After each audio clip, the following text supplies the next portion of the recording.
छोड़ सतगुरु रामपाल जी परमेश्वर जी की जय हो। परमपिता परमात्मा सारी सृष्टि के रचनहार, कुल मालिक, असंख्य ब्रह्मांडों के स्वामी, जगत गुरु, तीनों लोकों में प्रवेश करके सबका धारण पोषण करने वाले राजाधिराज, आत्माधार, नाथों के नाथ, देवों के देव महादेव, सर्वेश्वर महेश्वर, मृत्युंजय, अजरो अमर, आदि अनादि सनातनी प्रभु, जगत पिता जगदीश्वर, श्री श्री 1008 की उपाधि के वास्तविक अधिकारी, अकाल मूरत शब्द स्वरूपी राम वासुदेव, सर्वगतम ब्रह्म, परम पूज्य, प्रथम पूज्य, परम संत, परम पुरुष, परम धनी, परम दयालु, सत्य कबीर, हक्का कबीर, अल्लाहु कबीर, अल्लाहु अकबर, बाखबर, अल्लाह ताला, जगत के तारणहार, जगत के मुक्तिदाता, जगत के जगन्नाथ, हारे के सहारे, हिंदुओं के राम, मुसलमानों के अल्लाह, सिखों के वाहिगुरु, ईसाइयों के मसीह, दया के सागर दया निधि, करुणा के सागर करुणा निधि, स्वयंभू परिभू, संकट मोचन, कष्ट हरण, मंगल करण, दुख भंजन, अविगत कबीर, निर्विकार निर्विषम परमात्मा, अलय अलेख सतगुरु, आदि अनादि सतगुरु, असली मर्यादा पुरुषोत्तम, असली राम, असली कृष्ण, असली घनश्याम, असली मुरारी, राजाओं के राजा, महाराजाओं के महाराजा, शहंशाहों के शहंशाह, सम्राटों के सम्राट, भगवानों के भगवान, अल्लाहों के अल्लाह, प्रभुओं के प्रभु, मसीहाओं के मसीह, सच्चे वाहिगुरु, बाबाओं के बाबा, पीरों के पीर, सेठों के सेठ, जगत सेठ, सावड़सा सेठ, सर्वगुण संपन्न, अनंत कोटि कलाओं के स्वामी, अनंत कोटि ब्रह्मांडों के नायक, योगियों में महायोगी, ध्यानियों में महाध्यानी, सिद्धों में परम सिद्ध, ज्ञानियों में तत्व ज्ञानी, ब्रह्म ज्ञानी, महाज्ञानी, परम ज्ञानी, सर्वश्रेष्ठ ज्ञानी, विज्ञानी, युवा कबीर, समरथ कबीर, असमवात, अमित ओजा, सच्चे रहनुमा, करीम अल्लाह, सुभान अल्लाह, दुनिया के अंतिम पैगंबर, 8 सितंबर 1951 से गांव धनाना, जिला सोनीपत, हरियाणा, भारतवर्ष की पावन भूमि पे प्रकट रियल कल की भगवान श्री नारायण साकार हरि, श्री बाबा साहिब शब्द स्वरूपी राम, संत श्रोमणी सतगुरु रामपाल जी परमेश्वर जी के चरण कमल में साध संगति से जुड़े हुए देश विदेश से हम सभी सत्सेवक भाई बहनों का अनंत कोटि दंडवत प्रणाम। सत्साई भाई और बहनों, दया पूज्य गुरुदेव भगवान की, सतगुरु रामपाल जी परमेश्वर जी की, जिनके शुभ आशीर्वाद से, विशेष वीआईपी आशीर्वाद से आप और हम सभी साध संगति से जुड़े हुए सत्सेवक भाई बहन गुरुदेव भगवान के तत्व ज्ञान को आधार बनाकर उन्हीं के आशीर्वाद से दृढ़ता के साथ भक्ति मार्ग पर अपनी आत्मा के कल्याणार्थ हेतु निरंतर आगे बढ़ रहे हैं। भाई और बहनों, साध संगतियों के माध्यम से आप और हमें जो गूढ़ जानकारियां भक्ति मार्ग के विषय में प्राप्त हो रही हैं, ये गुरुदेव भगवान की आप और हमारे ऊपर एक विशेष असीम रजा है। इस रजा को, ज्ञान को आधार बनाकर साध संगति से जुड़े रहकर गुरु को परमेश्वर मानकर हम इसी प्रकार से बना कर रखें। तो भाई और बहनों, कबीर सागर के सरलार्थ के ऊपर वीडियो बनाने की श्रृंखला जारी है। इसी श्रृंखला में आज हमारा ये 37वें नंबर का वीडियो है। प्रत्येक वीडियो में गुरुदेव भगवान के आशीर्वाद से हमें बहुत कुछ सीखने को मिलता है। और भाई और बहनों, आने वाले समय में यही साध संगति की वीडियो जो आज गुरुदेव भगवान की पवित्र पुस्तकों के ऊपर बन रहे हैं, आने वाले समय में सभी टीवी चैनलों पर चला करेंगे। गुरुदेव भगवान के आशीर्वाद से जब ये सभी टीवी चैनल वाले गुरुदेव भगवान के आगे करबद्ध होकर प्रार्थना करेंगे कि हे गुरुदेव, हमें भी आपके कुछ सत्संग दे दीजिए, हे गुरुदेव, हमें भी अपने टीवी चैनलों पर चलाने के लिए कुछ दे दीजिए, उस समय गुरुदेव भगवान यही साध संगति के वीडियो भगत समाज को दृढ़ता प्रदान करवाने के लिए उन टीवी चैनल वालों को दिया करेंगे। गुरुदेव भगवान के प्रवचन तो चलेंगे ही चलेंगे, लेकिन साथ में समस्त शंकाओं के समाधान के लिए और गुरु को परमेश्वर के रूप में जानने और मानने के लिए ये साध संगति के वीडियो भी निरंतर टीवी चैनलों पर चला करेंगे। इसलिए गुरुदेव भगवान समय रहते अपनी गैर हाजिरी में अपने विशेष आशीर्वाद से इन वीडियोज़ को बनवा रहे हैं, ताकि वर्तमान में परमेश्वर की जो विशेष आत्मा होंगी, जिनको परमेश्वर ने सतलोक लेकर जाना होगा अपने रहते सहते, वे आत्माएं भी इन वीडियो को देखकर दृढ़ता प्रदान करें, गुरु को ही इष्ट मानकर अपनी हर आध्यात्मिक क्रिया करें। और गुरुदेव भगवान के सतलोक गमन के पश्चात आने वाली आत्माएं हजारों वर्षों तक दृढ़ता के साथ भक्ति मार्ग पर लगे रहें, इसलिए परमेश्वर वर्तमान में ये विशेष रजा कर रही हैं। तो भाई और बहनों, अब हम आगे बढ़ते हैं। अध्याय भवतारण बोध का सारांश कबीर सागर का सरलार्थ, पेज नंबर 320। अध्याय भवतारण बोध का सारांश। कबीर सागर में 19वां अध्याय भवतारण बोध पेज नंबर 42 पर है। इस अध्याय में कोई भिन्न ज्ञान नहीं है। इसमें जो जानकारी है वह पहले अध्यायों की है। इसमें परमेश्वर कबीर जी ने धर्मदास के माध्यम से साधक समाज को समझाया है कि साधक को चाहिए कि भक्ति सच्चे मन से करे। क्या कह रहे हैं परमेश्वर? आप और हम सबको शिक्षा दे रहे हैं कि पूर्ण सतगुरु की प्राप्ति के बाद साधक को चाहिए कि भक्ति सच्चे मन से करे। सच्चे मन से भक्ति करने का मतलब है अपने मन में, अपनी नीयत में किसी भी प्रकार का कोई खोट ना रखे। किसी भी प्रकार का अपनी नीयत में किसी भी भाई बहन के प्रति कोई खोट ना रखे। अपने मन को भटकने ना दे, ना विषय वासनाओं में, ना किसी लोभ और लालच में, ना किसी स्वार्थ में। उसको कहते हैं भक्ति सच्चे मन से करे। इसको भाव भक्ति कहा है। संत यानी अच्छी आत्माओं का सत्कार करे, भोजन पानी श्रद्धा से कराए। लेकिन भाइयों और बहनों, इनमें तो कोई भी काम इन सतलोक आश्रमों में सही प्रकार से हो ही नहीं रहा है। गुरुदेव भगवान ने जो एक सच्चे भगत के लक्षण बताए हैं कि साधक को चाहिए कि भक्ति सच्चे मन से करे, मन में कोई खोट ना रखे, कोई छल कपट ना रखे, अपनी नीयत को ना बिगाड़े, माता बहनों को बुरी नज़र से ना देखे। उसको कहते हैं सच्चे मन से भक्ति करना। लेकिन अभी जो 66 नंबर की हिसार जेल से विशेष ऑडियो आई है, उसमें तो गुरुदेव भगवान ने पूरा ही भांडाफोड़ कर दिया।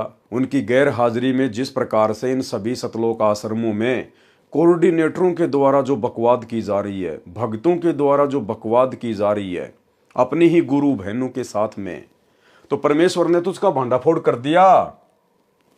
साधक को चाहिए कि भक्ति सच्चे मन से करे, जबकि उस ऑडियो में गुरुदेव भगवान कह रहे हैं कि मेरे पास में ऐसी ऐसी शिकायत आती हैं जो नहीं आनी चाहिए। अच्छे इंसान तो जगत वाले भी ऐसा नहीं करते जो तुम भगत कर रहे हो। इन आश्रम वालों को कह रहे हैं। और फिर गुरुदेव कह रहे हैं कि मेरे पास ऐसी ऐसी शिकायत आती हैं।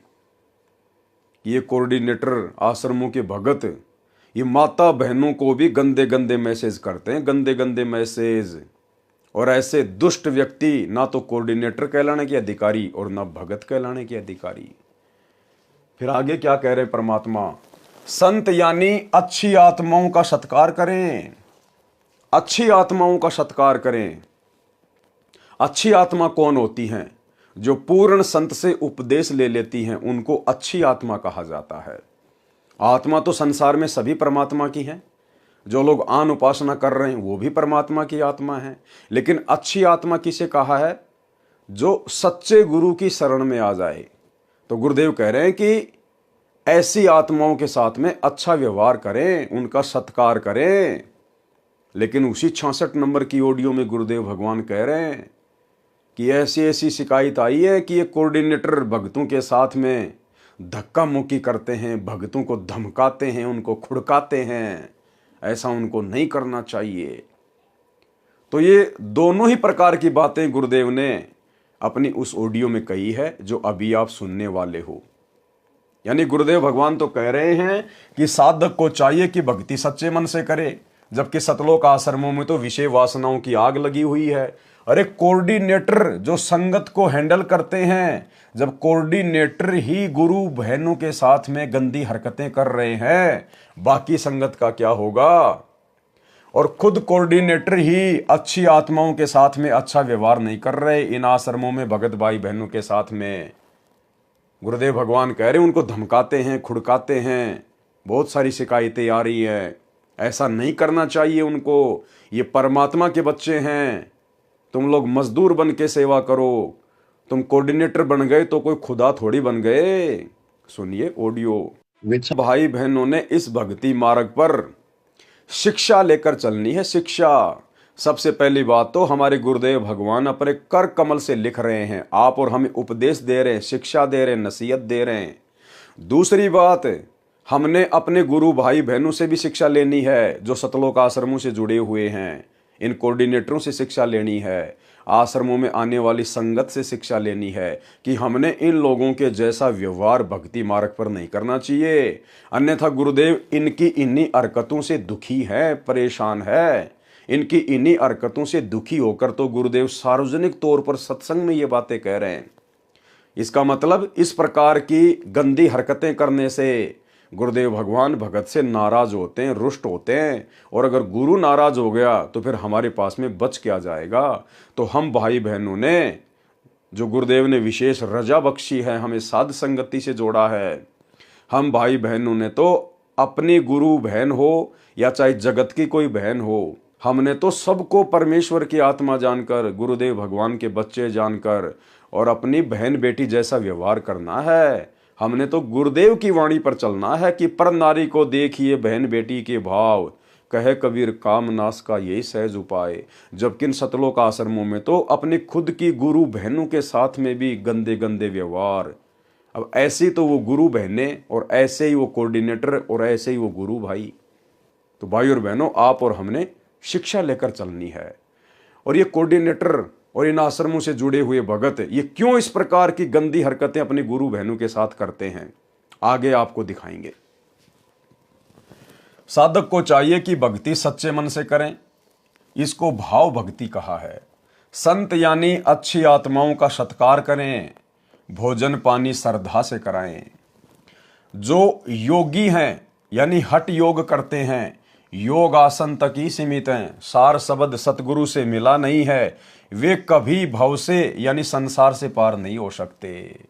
और साथ में भाई और बहनों, पूर्ण तत्वदर्शी संत की शरण में आने के बाद भक्तों ने ये मेडिटेशन भी नहीं करना है, ये योग भी नहीं करना है।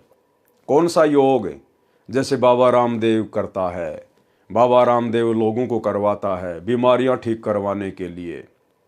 आप और हम भगत भाई बहनों ने सतगुरु रामपाल जी परमेश्वर जी की शरण में आने के बाद हमने ये योग भी नहीं करना है, हमने ये मेडिटेशन भी नहीं करना है, अन्यथा अब ये मनमाने आचरण में आएगा।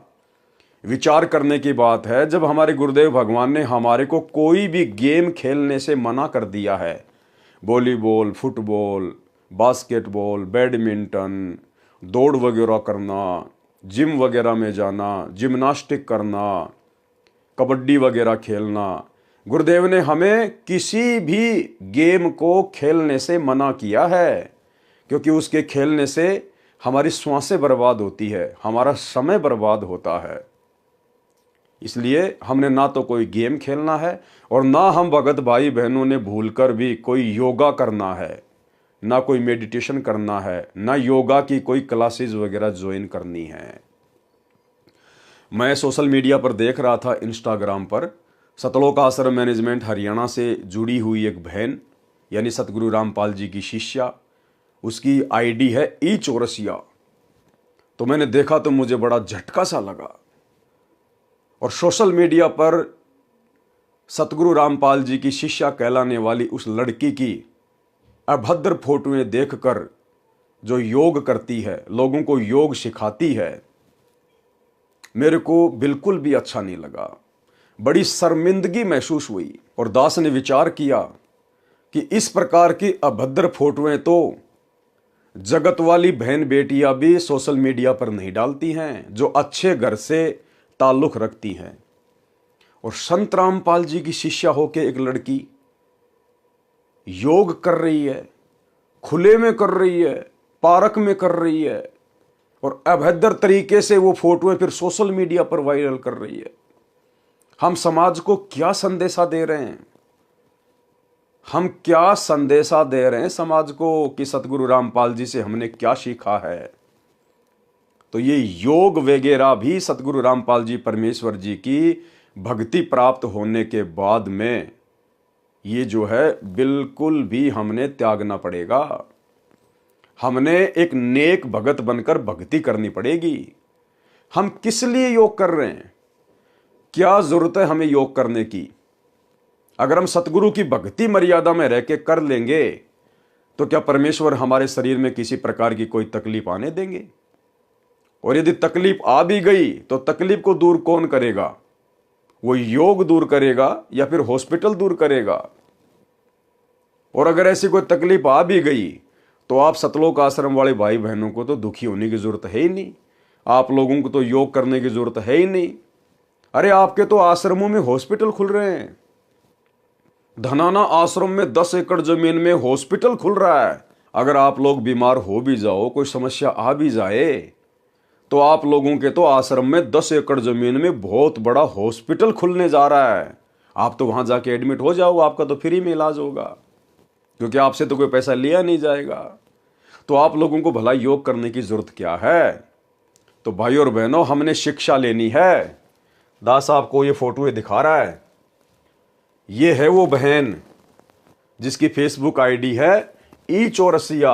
ई चौरसिया के नाम से इस बहन की फेसबुक आईडी है। और ये गरीबदास जी की फोटो है, पीछे सतगुरु रामपाल जी की फोटो है, ये स्वामी रामदेवानंद जी महाराज जी की फोटो है।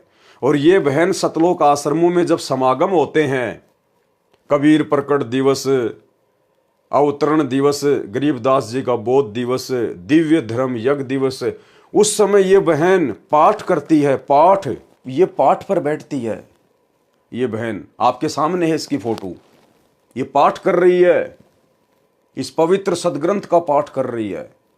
और ऐसे पवित्र सदग्रंथ का पाठ करने वाला कितना पाक और पवित्र होना चाहिए। तो आप इस बहन को आश्रम में देखिए किस प्रकार से बैठी हुई है, बहुत ही सभ्य तरीके से।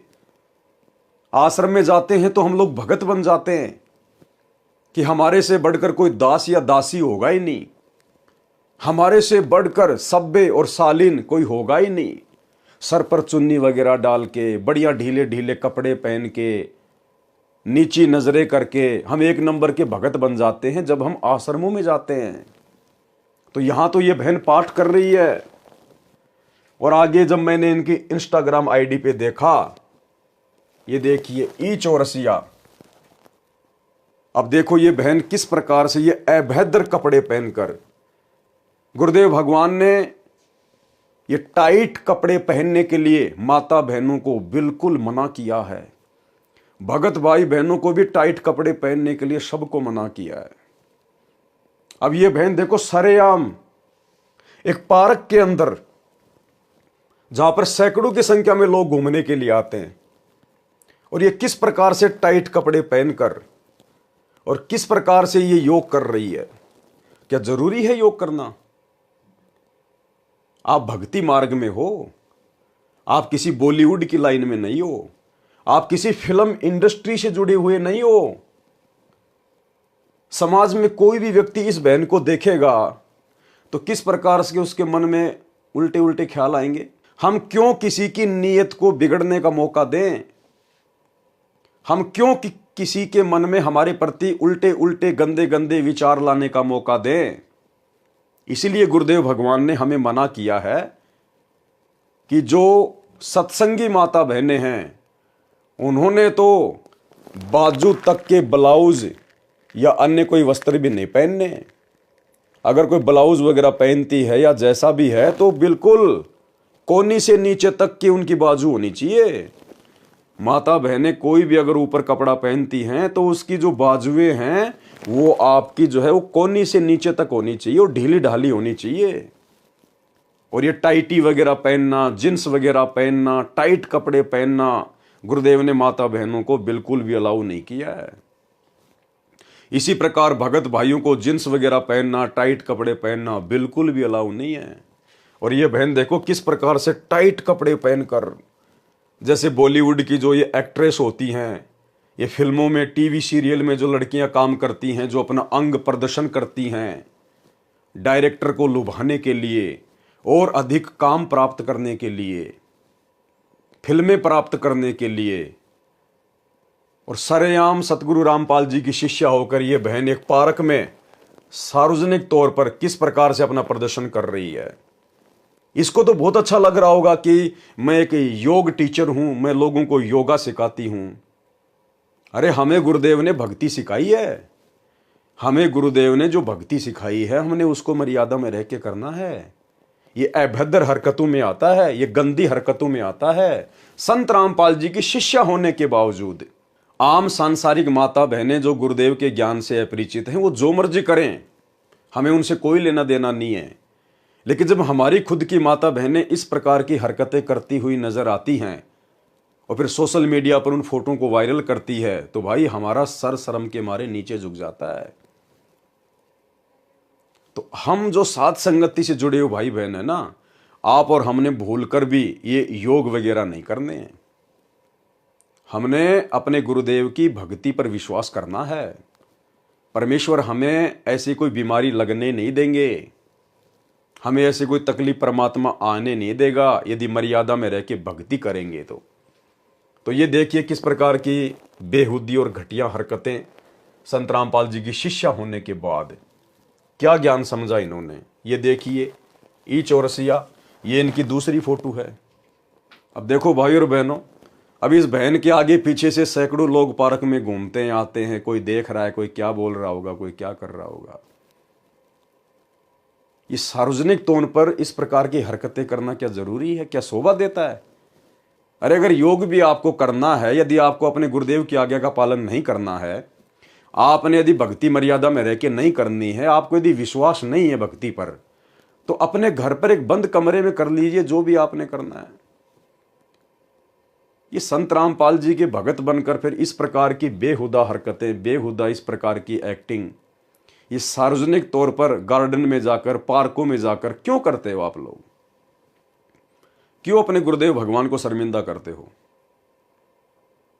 तो ये माता बहनों को शोभा नहीं देता है, बिल्कुल शोभा नहीं देता माता बहनों को। ये आने वाले समय में आप और हम सब ने एक शिक्षा लेनी है।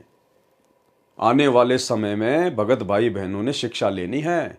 हमने इस प्रकार की बेहुदा हरकतें बिल्कुल भी नहीं करनी है। ये योगा फोगा वगैरह हमने कुछ नहीं करने हैं। ये एक फोटो और है इस बहन की। बताओ, आप लोगों को दिखाते हुए भी मुझे शर्म आ रही है। आप लोगों को दिखाते हुए भी मुझे शर्म आ रही है किस प्रकार से अपने पैरों को कर रखा है।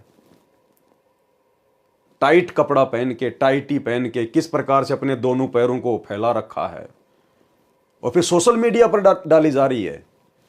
अब लोग इन फोटो को देखेंगे तो वो लोग किस भाव से देखेंगे? उनके मन में गंदे विचार आएंगे या फिर अच्छे विचार उत्पन्न होंगे? अब बताओ, फिर उन कोऑर्डिनेटरों का क्या दोष? सतलोक आश्रमों के कोऑर्डिनेटरों का क्या दोष? उन भक्तों का क्या दोष जिनके विषय में गुरुदेव कह रहे हैं कि अपनी गुरु बहनों को गंदे गंदे मैसेज भेजते हैं? जब हमारी गुरु बहनें इस प्रकार की गंदी गंदी हरकतें करेंगी, इस प्रकार के ये गंदे गंदे पोज अपने मोबाइल से फोटो खींच के सोशल मीडिया पे डालेंगी, तो भगत भाई क्या करेंगे फिर? ये कामदेव तो इन आश्रमों में बैठा ही है, फिर और क्या करेगा बताइए? इसलिए गुरुदेव भगवान ने दुखी होकर सार्वजनिक तौर पर हिसार जेल से आने वाली ऑडियो नंबर 66 में इन सब बातों का जिक्र करना पड़ा कि अभी तो तुम भक्ति के निकट भी नहीं हो, अभी तो भक्ति के निकट भी नहीं हो, और अच्छे इंसान तो जगत वाले भी ऐसा नहीं करते जैसा तुम भगत कर रहे हो। एक अच्छे घराने की, इज्जतदार घराने की माता बहनें भी आपको इस प्रकार से ऐसे पोज में अपनी फोटोएं सार्वजनिक तौर पर सोशल मीडिया पर डालती हुई नजर नहीं आएंगी जो सतगुरु रामपाल जी की शिष्याएं कर रही हैं। क्या हासिल करना चाहती हैं ये माता बहनें? पब्लिसिटी की भूख है क्या? बॉलीवुड की कोई हीरोइन बनना है क्या? भाई और बहनों, साध संगति से जो माता बहनें जुड़ी हुई हैं, उन माता बहनों को यदि कोई 100 करोड़ रुपए का भी ऑफर करे ना, 100 करोड़ रुपए का ऑफर, कि आपको 100 करोड़ रुपए दिए जाएंगे या आपको भारत देश का प्रधानमंत्री बना दिया जाएगा, आपको इंद्र का राज्य दे दिया जाएगा, आपको 21 ब्रह्मांड का स्वामी बना दिया जाएगा, आप साथ संगति से जुड़ी हुई माता बहनें हमें एक पोज ऐसा दे दो, एक। वो माता बहनें क्या करेंगे पता है? थू, उसी समय 5 बार थूकेंगी और बोलेंगे भैया पानी पीना तो पी लीजिए, भंडारा करना तो कर लीजिए, अन्यथा यहाँ से चलते बनिए। आपने गंदी जुबान से ऐसी बातें हमारे घर में दोबारा ना बोलिए। हमारा घर आश्रम है, हमारे आश्रम में इस प्रकार की बातें भी शोभा नहीं देती हैं। ये गंदे कर्म करना तो बहुत दूर की बात है। तो भाई और बहनों, ये विचारणीय विषय है, विचारणीय विषय। इसलिए सतगुरु रामपाल जी भगवान हिसार जेल से आने वाली ऑडियो में दुखी मन से, दुखी आवाज में, रोते हुए सत्संग कर रहे हैं कि मैं रोवत हूं सृष्टि को, ये सृष्टि रोवे मोहे, और गरीब दास इस वियोग को समझ न सकता कोई। कि सतगुरु हमें क्या बनाने आए हैं, हमें क्या अनमोल वस्तु प्राप्त हो गई है, सतगुरु ने हमें क्या कीमती वस्तु दे दी है, हमारा टारगेट क्या होना चाहिए, ये पब्लिसिटी प्राप्त करना या फिर योग टीचर बनकर दुनिया भर के अवार्ड जीतने हैं, या फिर ये फिगर वगैरह मेंटेन रखना है, अपने शरीर को मेंटेन रखना। कितने दिन मेंटेन रखोगे? इस हार्ड मास के ढांचे को कितने दिन मेंटेन रखोगे? वो बॉलीवुड की वो पुरानी पुरानी हीरोइन जो अपने जमाने में, अपने टाइम में अपने फिगर को मेंटेन रखा करती थी, आज उनके फिगर को देखते ही उल्टी आती है, उल्टी। तो भाई और बहनों, चाहे सतगुरु रामपाल जी की कोई शिष्या हो, चाहे कोई शिष्य हो, अगर हम लोग भगत बनने के लिए निकले हैं तो भाई भगत बन के दिखाओ अपने गुरुदेव को भगत। तो हम सत्सेवक भाई बहनों ने सतलोक आश्रमों से जुड़ी हुई हमारी गुरु बहनों से, हमारी माताओं से हमने शिक्षा लेनी है। हमने ये भद्दी हरकतें नहीं करनी है सार्वजनिक तौर पर या अपने घर पर, कैसे भी हमने तो सोचना भी नहीं है। हमारे गुरुदेव भगवान अंतर्यामी है। बकवाद चाहे आप अपने घर में बैठकर कर लो या चाहे किसी गार्डन में बैठ के कर लो, गुरुदेव भगवान अंतर्यामी है, उनसे कुछ भी नहीं छुपा हुआ है। तो हम भाई बहनों ने सावधान रहना है, ये गलती हमने बिल्कुल भी नहीं करनी है। इसीलिए तो इन आश्रमों से जुड़े हुए भगत और कोऑर्डिनेटर ऐसी ऐसी गंदी हरकतें देखकर, ऐसे ऐसे अश्लील पोज देखकर, ये फोटोएं देखकर फिर इनका मन करता है उनके साथ में प्रेम प्रसंग की बातें करने के लिए, उनको अपनी तरफ लुभाने के लिए, क्योंकि भगत के तो कोई लक्षण इनमें दिखाई दे नहीं रहे। तो बताओ फिर कोऑर्डिनेटर कहां से भगत बन जाएंगे? वो कहां से राजा हरिश्चंद्र बन जाएंगे जब हमारी खुद की गुरु बहनें ही मलाइका अरोड़ा बन के घूम रही हैं? भाई और बहनों, विचारणीय विषय है, विचारणीय विषय। बुद्धि बिल्कुल ऑफ कर रखी है काल भगवान ने सतलोक आश्रमों से जुड़े हुए भाई बहनों की। तो ये हम आप और हम सभी सत्सेवक भाई बहनों ने ध्यान रखना है। जो योगी हैं यानी हठ योग करते हैं, योग आसन तक ही सीमित हैं, सार शब्द सतगुरु से मिला नहीं, वे कभी भव से यानी संसार से पार नहीं हो सकते। जो दान करते हैं और सतगुरु से सच्चा भक्ति मंत्र प्राप्त नहीं है तो उनका मोक्ष नहीं है, केवल दान का फल अगले जन्म में मिल जाएगा। आवश्यक नहीं है कि वह फल मनुष्य जन्म में ही मिलेगा, वह फल कुत्ते, घोड़े, गाय, भैंस आदि के जन्म में भी मिलेगा। यदि सतगुरु से सत्य साधना प्राप्त है और भक्ति करता है, दान भी देता है, तो उसका मोक्ष हो जाता है। उसको दान का फल इसी जन्म में भी आवश्यकता अनुसार मिलता है। अब आगे की लाइन को ध्यान से पढ़ना। यदि किसी कारण से मोक्ष प्राप्त नहीं हुआ तो पुनर्जन्म मानव का मिलता है, वह दान अगले जन्म में मानव शरीर में मिलता है। विचार करना भाई और बहनों, साध संगति में कही गई प्रत्येक बातों का समर्थन आपको अब यहां गुरुदेव के कर कमल से लिखित इन पुस्तकों में मिलता चला जाएगा। दास आप सभी भाई बहनों को बार बार कहता है और जोर देकर कहता है कि भाई और बहनों, अब हमने गलतियां करने से बचना चाहिए, बल्कि हमने गलतियां करने की सोचनी भी नहीं चाहिए। जब तक सतगुरु रामपाल जी परमेश्वर जी के चरण कमल इस धरती पर हैं, तब तक ही मोक्ष के दरवाजे खुले हुए हैं। जिस दिन ये सतगुरु अपनी लीला समेट कर और इस पृथ्वी लोक से संत रूप में जो आए हुए हैं, सतगुरु रूप में जो आए हुए हैं, जिस दिन ये गवन कर गए, उसके बाद मोक्ष की उम्मीद मत करना।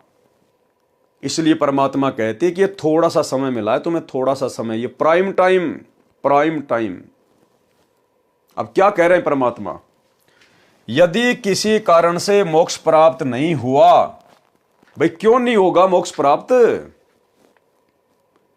जिन भाई बहनों को ये शंका है कि ये पवन दास तो ऐसे ही अंट संट बोलता है, अरे गुरुजी ने कह रखा है ये भक्ति मार्ग हजारों साल तक चलेगा, हजारों साल तक, और 1000 साल तक आत्माएं मोक्ष प्राप्त करेंगी, मोक्ष प्राप्त करेंगी।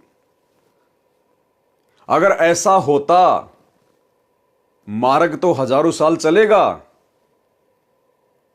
और यदि मोक्ष 1000 साल होना होता तो परमात्मा यहां पर यह बात नहीं लिखते, यदि किसी कारण से मोक्ष प्राप्त नहीं हुआ तो पुनर्जन्म मानव का मिलता है, वह दान अगले जन्म में मानव शरीर में मिलता है।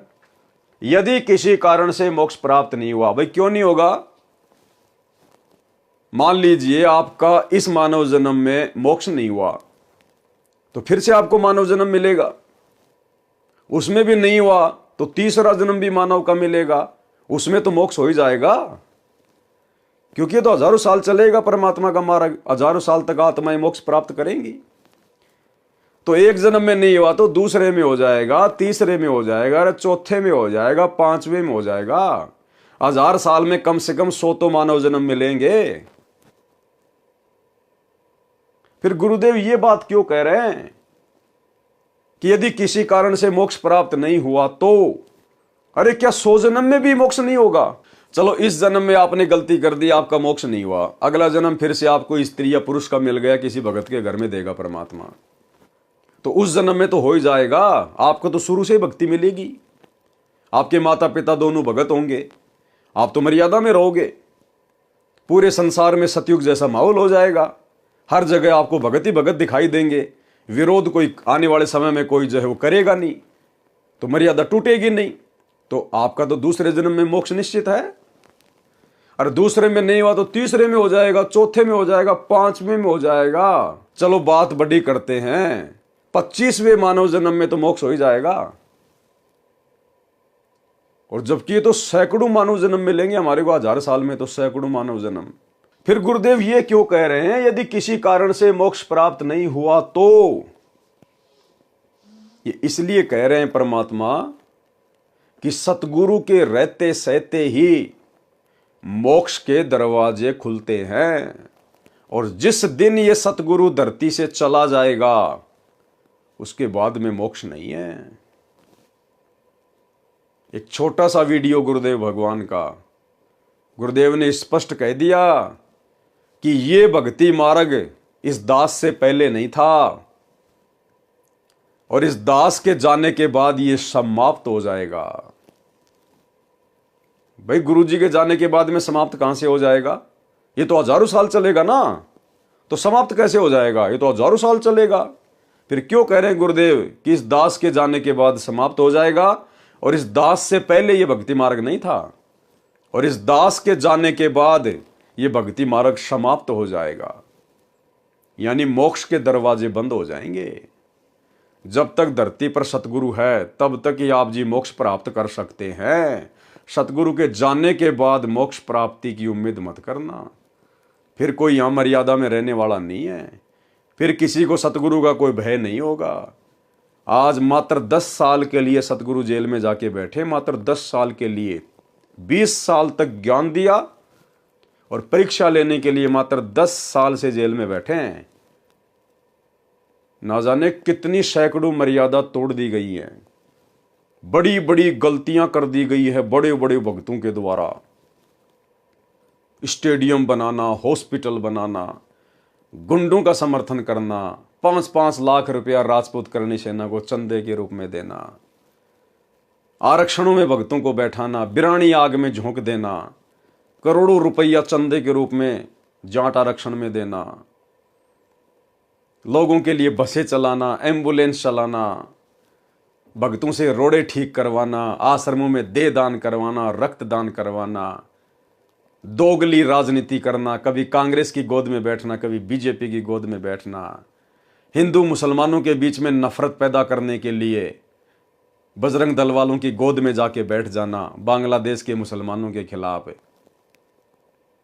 दुनिया भर के कुकर्म, दुनिया भर के उल्टे काम सतगुरु के धरती पर रहते सहते, तो सतगुरु के सतलोक जाने के बाद क्या होगा?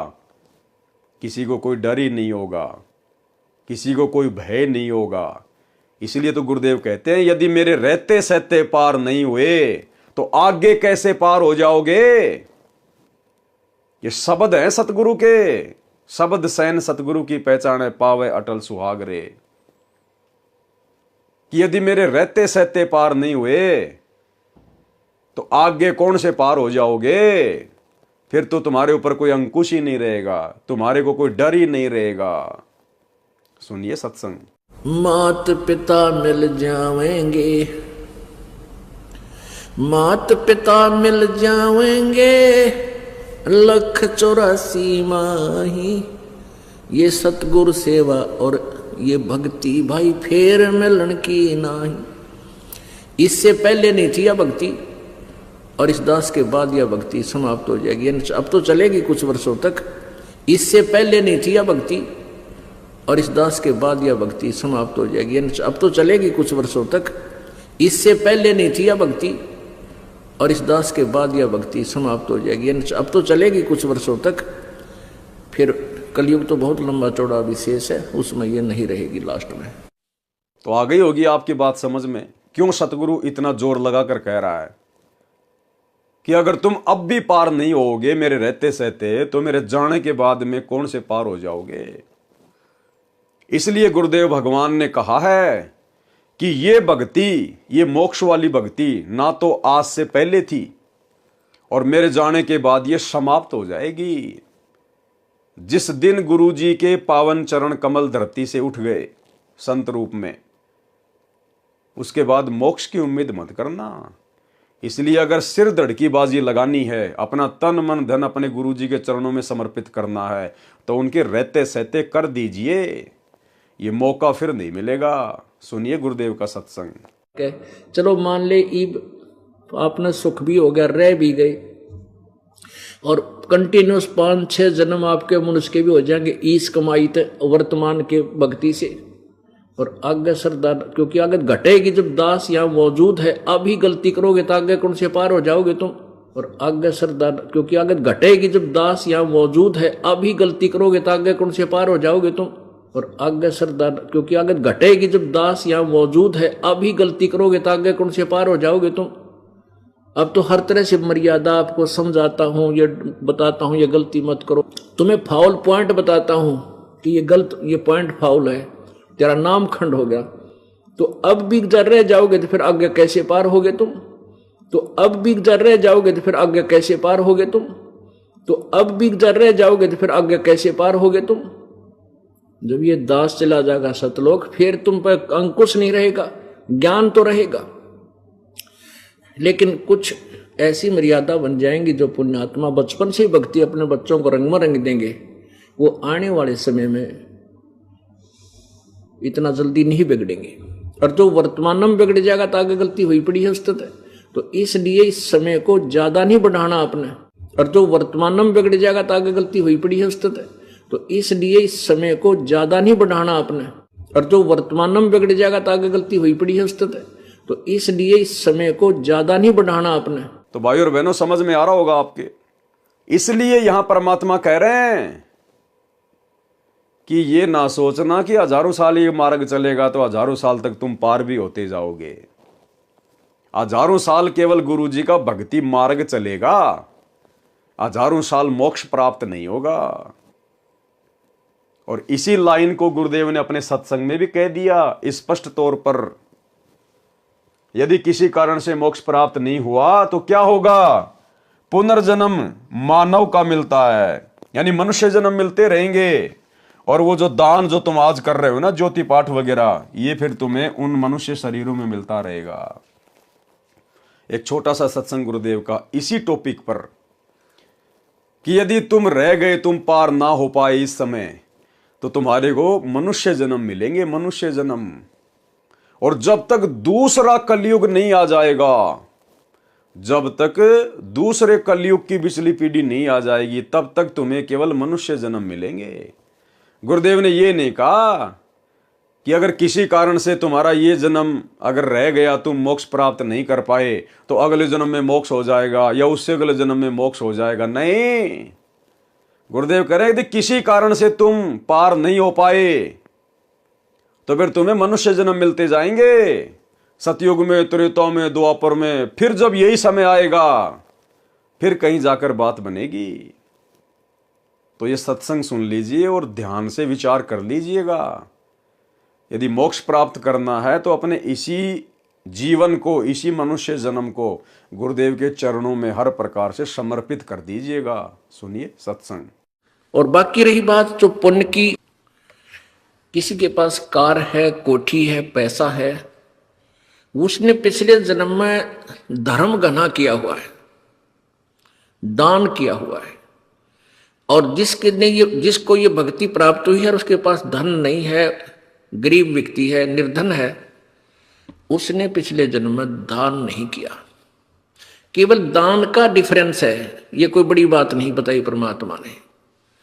लेकिन अब अपने सारे ज्ञान न समझ कर प्रॉपरली दान भी करे और नाम भी श्रवण करे। इस बात ने याद रखे कि पार होने तो उद्देश्य है अपना, सतलोक चलने का उद्देश्य तो है ही है। किसी कारण से पैर फिसल भी जावे और ना जाने पाओगे तो कम से कम नेक्स्ट जन्म हो भी गया आपके, जब तक ये फिर सतयुग कलयुग आएगा तब तक कम से कम रोटी की समस्या तो हल हो ही पाओगे आप। इस दृष्टिकोण से भी आपने दान करना चाहिए। किसी कारण से पैर फिसल भी जावे और ना जाने पाओगे तो कम से कम नेक्स्ट जन्म हो भी गया आपके, जब तक ये फिर सतयुग कलयुग आएगा तब तक कम से कम रोटी की समस्या तो हल हो ही पाओगे आप। इस दृष्टिकोण से भी आपने दान करना चाहिए। तो भाई और बहनों, सत्संग सुन के समझ में आ गया होगा आपके कि मोक्ष नहीं मिलेगा अगर गुरुदेव के रहते सहते पार नहीं हुए तो अगले जन्मों में फिर मोक्ष नहीं मिलेगा, फिर मनुष्य जन्म मिलेंगे और ये दान धर्म तुम्हें मिलता रहेगा। ये मोक्ष का नंबर तो फिर दोबारा से कलयुग की बिचली पीढ़ी में आएगा। इसलिए अगर बात समझ में आई है तो भाई साथ संगति से जुड़ जाओ। साथ संगति से जुड़ने की कोई फीस नहीं है, कोई पैसा नहीं है। यहाँ तुम्हारे से ज्योति पाठ का और दान का पैसा नहीं लिया जाता। ये साथ संगति में किसी के पीले पर्चे नहीं निकाले जाते। यहाँ तो ज्ञान आधार से चर्चा होती है, भक्ति होती है, भक्ति। तो भाई और बहनों, अब आप और हमारी आंखें खुल जानी चाहिए। हमारे पास में समय ज्यादा नहीं है। जिस दिन ये परमात्मा अपनी लीला समेट के यहां से चले जाएंगे उसके बाद मोक्ष की उम्मीद मत करना। यदि किसी कारण से मोक्ष प्राप्त नहीं हुआ तो पुनर्जन्म मानव का मिलता है, वह दान अगले जन्म में मानव शरीर में मिलता है। तीर्थ के ऊपर जाकर स्नान करने का क्या लाभ हानि है वह बताया है। पाठक जन ध्यान दें कि कबीर सागर में काल प्रेरित कबीर पंथियों ने अपनी बुद्धि अनुसार वाणी मिलाई तथा काटी है। इस अध्याय में पेज 43 पर लिखी वाणियों का अर्थ है कि जो तीर्थ पर स्नान करने जाते हैं उनको सुंदर शरीर मिलता है। ये नकली कबीर पंथियों ने अपनी तरफ से लिखा है। तीर्थ पर जाने से कोई सुंदर शरीर नहीं मिलता, कोई धन की प्राप्ति नहीं होती। ये नकलियों ने काल प्रेरणा से जीव आत्माओं को भक्ति से भटकाने के लिए मिलावट की है। वो मिलावट बता रहे हैं गुरुदेव कि जो तीर्थ पर स्नान करने जाते हैं उनको सुंदर शरीर मिलता है, ऊंचे कुल में ब्राह्मण क्षत्रिय के घर में जन्म होता है। यह बिल्कुल गलत है। जैसा कि आप जी को पहले बताया है कि परमेश्वर कबीर जी ने अपनी महिमा का तथा भक्ति का यथार्थ ज्ञान संत गरीबदास जी गांव छुडानी जिला झज्जर हरियाणा प्रांत वाले को दिया है। उनका ज्ञान योग दिव्य दृष्टि खोल दी थी। तब संत गरीबदास जी ने यथार्थ ज्ञान लिखाया है। तीर्थ पर जाने वालों को क्या मिलता है। गरीब तीर्थ बाट चले जो प्राणी, सो तो जन्म जन्म उर्झानी। वो तो जन्म जन्मांतरों तक इसी प्रकार से उलझ पुलझ रहेंगे, उनका मोक्ष नहीं हो पाएगा जो तीर्थों पर जाते हैं। क्यों? जहां तीर्थ पर कर है दानम, जो तीर्थों पर जाकर दान धर्म करते हैं, ता पर जीव मरत हैं अरबानम। अरबों जीवों की हत्या होती है वहां पर। आप जी सैकड़ों किलोमीटर जाते हो तीर्थों की यात्रा के लिए, कोई पैदल जाता है, कोई बस से, कोई ट्रेन से, कोई अपनी पर्सनल गाड़ी से। उस तीर्थ पर जाने का मान लीजिए एक फल मिलता है, और आपने उस तीर्थ पर जाते और आते समय कितने अरबों जीवों की हत्या कर दी आपने, अरबों जीवों की। और तीर्थ में नहाते समय कितने सूक्ष्म जीव आपने मार दिए वहां पर। तो कहते हैं वो तो जन्म जन्मांतरों तक उलझा रहेगा काल की भूल भुलैया में। गोते गोते पड़ी है भारम, गंगा जमुना गए केदारम। भावार्थ, जो श्रद्धालु तीर्थ स्थान के लिए जाता था वह पैदल जाता था, वर्तमान में गाड़ी से, मोटरसाइकिल से जाते हैं। रास्ते में जितने जीव यात्रा में मरते हैं वे तीर्थ यात्री के पाप कर्मों में लिखे जाते हैं। तीर्थ के अंदर जल में स्नान करने से कोई लाभ नहीं होता। यदि वहां दान करते हैं, वह दान कहीं कर लो, उसका फल अवश्य मिलता है, चाहे पशु पक्षी के जीवन में मिले। तीर्थ पर जाकर किए दान के साथ अरबों जीव मरने का पाप भी साथ लिपट गया। अब आप विचार करें कि तीर्थ स्नानार्थ जाने वालों को क्या लाभ या हानि होती है। गीता अध्याय 17 श्लोक 22 में कहा है कि कुपात्र को दिया दान लाभ के स्थान पर हानि करता है। कबीर परमेश्वर जी ने कहा है कि कबीर गुरु बिन माला फेरते, गुरु बिन देते दान, गुरु बिन दोनों निष्फल है, पूछो वेद पुराण। यानी दान केवल सुपात्र को दिया जाता है, ज्योति पाठ का पैसा केवल सुपात्र को दिया जाता है, और सुपात्र पूरी सृष्टि में केवल सतगुरु रामपाल जी हैं। इसके अलावा सब कुपात्र हैं, कुपात्र। और कुपात्र को दान धर्म का पैसा नहीं दिया जाता, ज्योति पाठ का पैसा नहीं दिया जाता है। और इन आश्रमों में जाकर आप भाई बहनों ने गुरुदेव के बेटा बेटियों को, इन कोऑर्डिनेटरों को, आश्रम संचालकों को, क्योंकि आपका दान बाद में इन्हीं के हाथों में तो जाता है, आप तो दान पेटी में डाल देते हो, लेकिन फिर वो पैसा जाता किसके हाथ में है? गुरुदेव के परिवार के हाथ में, कोऑर्डिनेटरों के हाथ में, आश्रम संचालकों के हाथ में। और आपके दान का फिर आप ही की आंखों के सामने सरेआम दुरुपयोग किया जा रहा है, क्योंकि ये कुपात्र है, ये काल प्रेरित हैं। काल इनसे आपके दान का दुरुपयोग ही करवाएगा। और आपका दान फिर कहां कहां लगाया जा रहा है? 10 एकड़ जमीन में हॉस्पिटल बनाया जा रहा है। क्या आवश्यकता है आश्रम में हॉस्पिटल बनाने की? अगर आप लोगों को बीमार होने का इतना डर है तो दुनिया भर के हॉस्पिटल है, कहीं भी अपना इलाज करवा लो। आश्रम में हॉस्पिटल खोल के भक्तों का करोड़ों रुपया बर्बाद करवाने की क्या जरूरत है? मात्र धनाना गांव में अपना आश्रम चलाने के लिए कि गांव वाले हमारा विरोध ना करें, धनाना गांव के बच्चों के लिए 1 करोड़ रुपए की लागत का बैडमिंटन का स्टेडियम बना दिया गया, जबकि गुरुदेव तो ताश खेलने के लिए भी मना करते हैं, सहयोग के लिए भी मना करते हैं। आपकी आंखों के सामने ये कुपात्र आपके दान धर्म का, ज्योति पाठ के पैसों का नाजायज प्रयोग कर रहे हैं। गुंडों की सीबीआई जांच के लिए 5 लाख रुपए दे दिए गए राजपूत करणी सेना को राजस्थान के अजमेर की रैली में। जाट आरक्षण में 2-3% आरक्षण के लिए सरकार के साथ में हरियाणा के जाट लड़ाई कर रहे थे। अरे हमने बिरानी आग में जाकर कूदने की क्या आवश्यकता थी भाई? हम भगत हैं, हमने तो सतलोक में चाहिए आरक्षण, सतलोक में। और सतलोक में आरक्षण प्राप्त करने के लिए, जगह प्राप्त करने के लिए हमने धरने देने की जरूरत नहीं है, रैलियां निकालने की जरूरत नहीं है। हमारा बाप जगत सेठ है सतगुरु रामपाल जी, उसके पास कोई कमी नहीं है, कितना ही प्रतिशत आरक्षण ले लो। लेकिन उन जाटों के कहने पर और सतलोक आश्रम मैनेजमेंट हरियाणा ने, इन कोऑर्डिनेटरों ने लाखों की संख्या में भक्तों पर जाट आरक्षण में धरनों पर बैठा दिया। और कभी 11 लाख, कभी 5 लाख रुपए जाट आरक्षण संघर्ष समिति वालों को चंदे के रूप में दिए जा रहे हैं। अब वो जाट क्या करेंगे? वो हुक्का पाड़, वो नशेड़ी, वो राजनीति करने वाले लोग क्या करेंगे आपके दान धर्म का? इसलिए परमात्मा मना करते हैं कि कुपात्र को दान नहीं करना चाहिए, कुपात्र को दान नहीं करना चाहिए। एक कथा है छोटी सी द्रौपदी की, लेकिन शिक्षा बहुत गहरी है। परमात्मा ने बताया कि जब द्रौपदी अपने पिता राजा द्रुपद के घर पर थी, जब वो अनमैरिड थी, वो जनाना घाट पर अपनी सहेलियों के साथ में नहाने के लिए जाया करती थी। पूर्ण परमेश्वर को पता था, क्योंकि द्रौपदी किसी जन्म में उनकी आत्मा थी, उनकी शरण में थी। मालिक को पता था कि इस प्यारी आत्मा की शादी होने के बाद में इसके जीवन में एक ऐसी घटना घटेगी, इसको बेइज्जत किया जाएगा, इसको भरी सभा में नंगा किया जाएगा, चीरहरण होगा। इसलिए परमेश्वर ने पहले ही उससे दान लेना चाहा कपड़े का। और जब द्रौपदी अपनी सहेलियों के साथ में नहाने गई तो द्रौपदी ने देखा कि एक अंधा महात्मा और उस पानी में नहा रहा है, नदी में। द्रौपदी जब नहाकर वापस आई तब भी देखा कि महात्मा तो अभी भी वहीं खड़ा है और हाथ मार रहा है यूं हाथ। कौन था वो महात्मा? कबीर परमेश्वर सतगुरु रामपाल जी। यही परमात्मा अपनी आत्माओं के लिए 100 छल छिद्र करते हैं।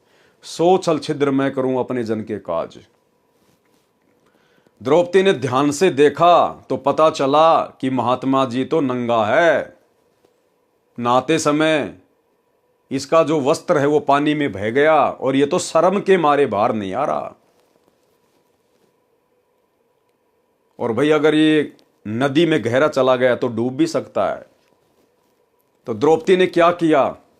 अपनी खुद की साड़ी फाड़ी, छोटे छोटे टुकड़े किए ताकि महात्मा जी के हाथ में ये साड़ी का टुकड़ा लग जाए, अपने शरीर पर बांधकर पानी से बाहर आ जाए।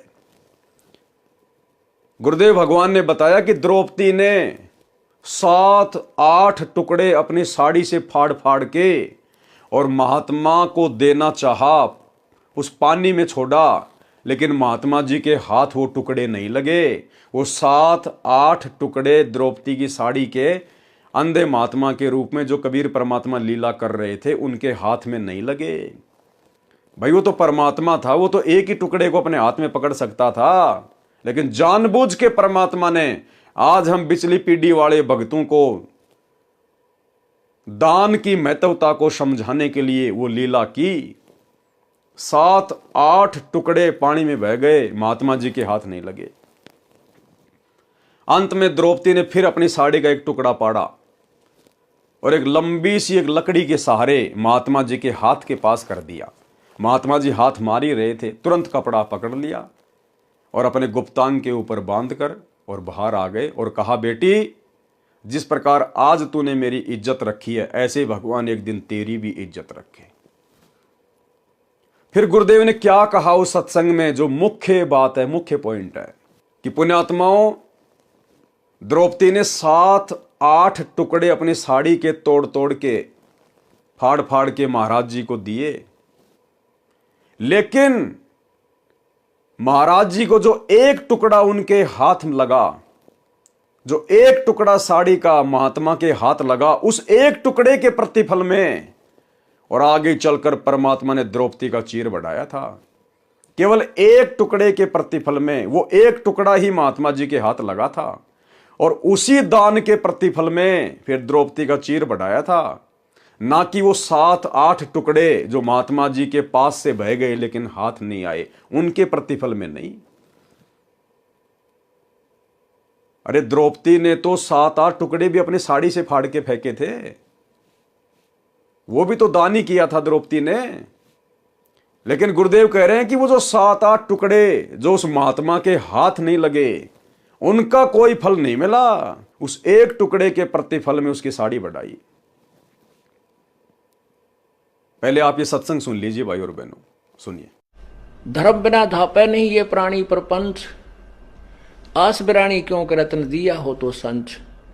यदि पहले दान किया तो आज मिलेगा, अन्यथा ते सिर पटक ले, चाहे कितने किसी प्रकार की तू अन्य साधना कर ले।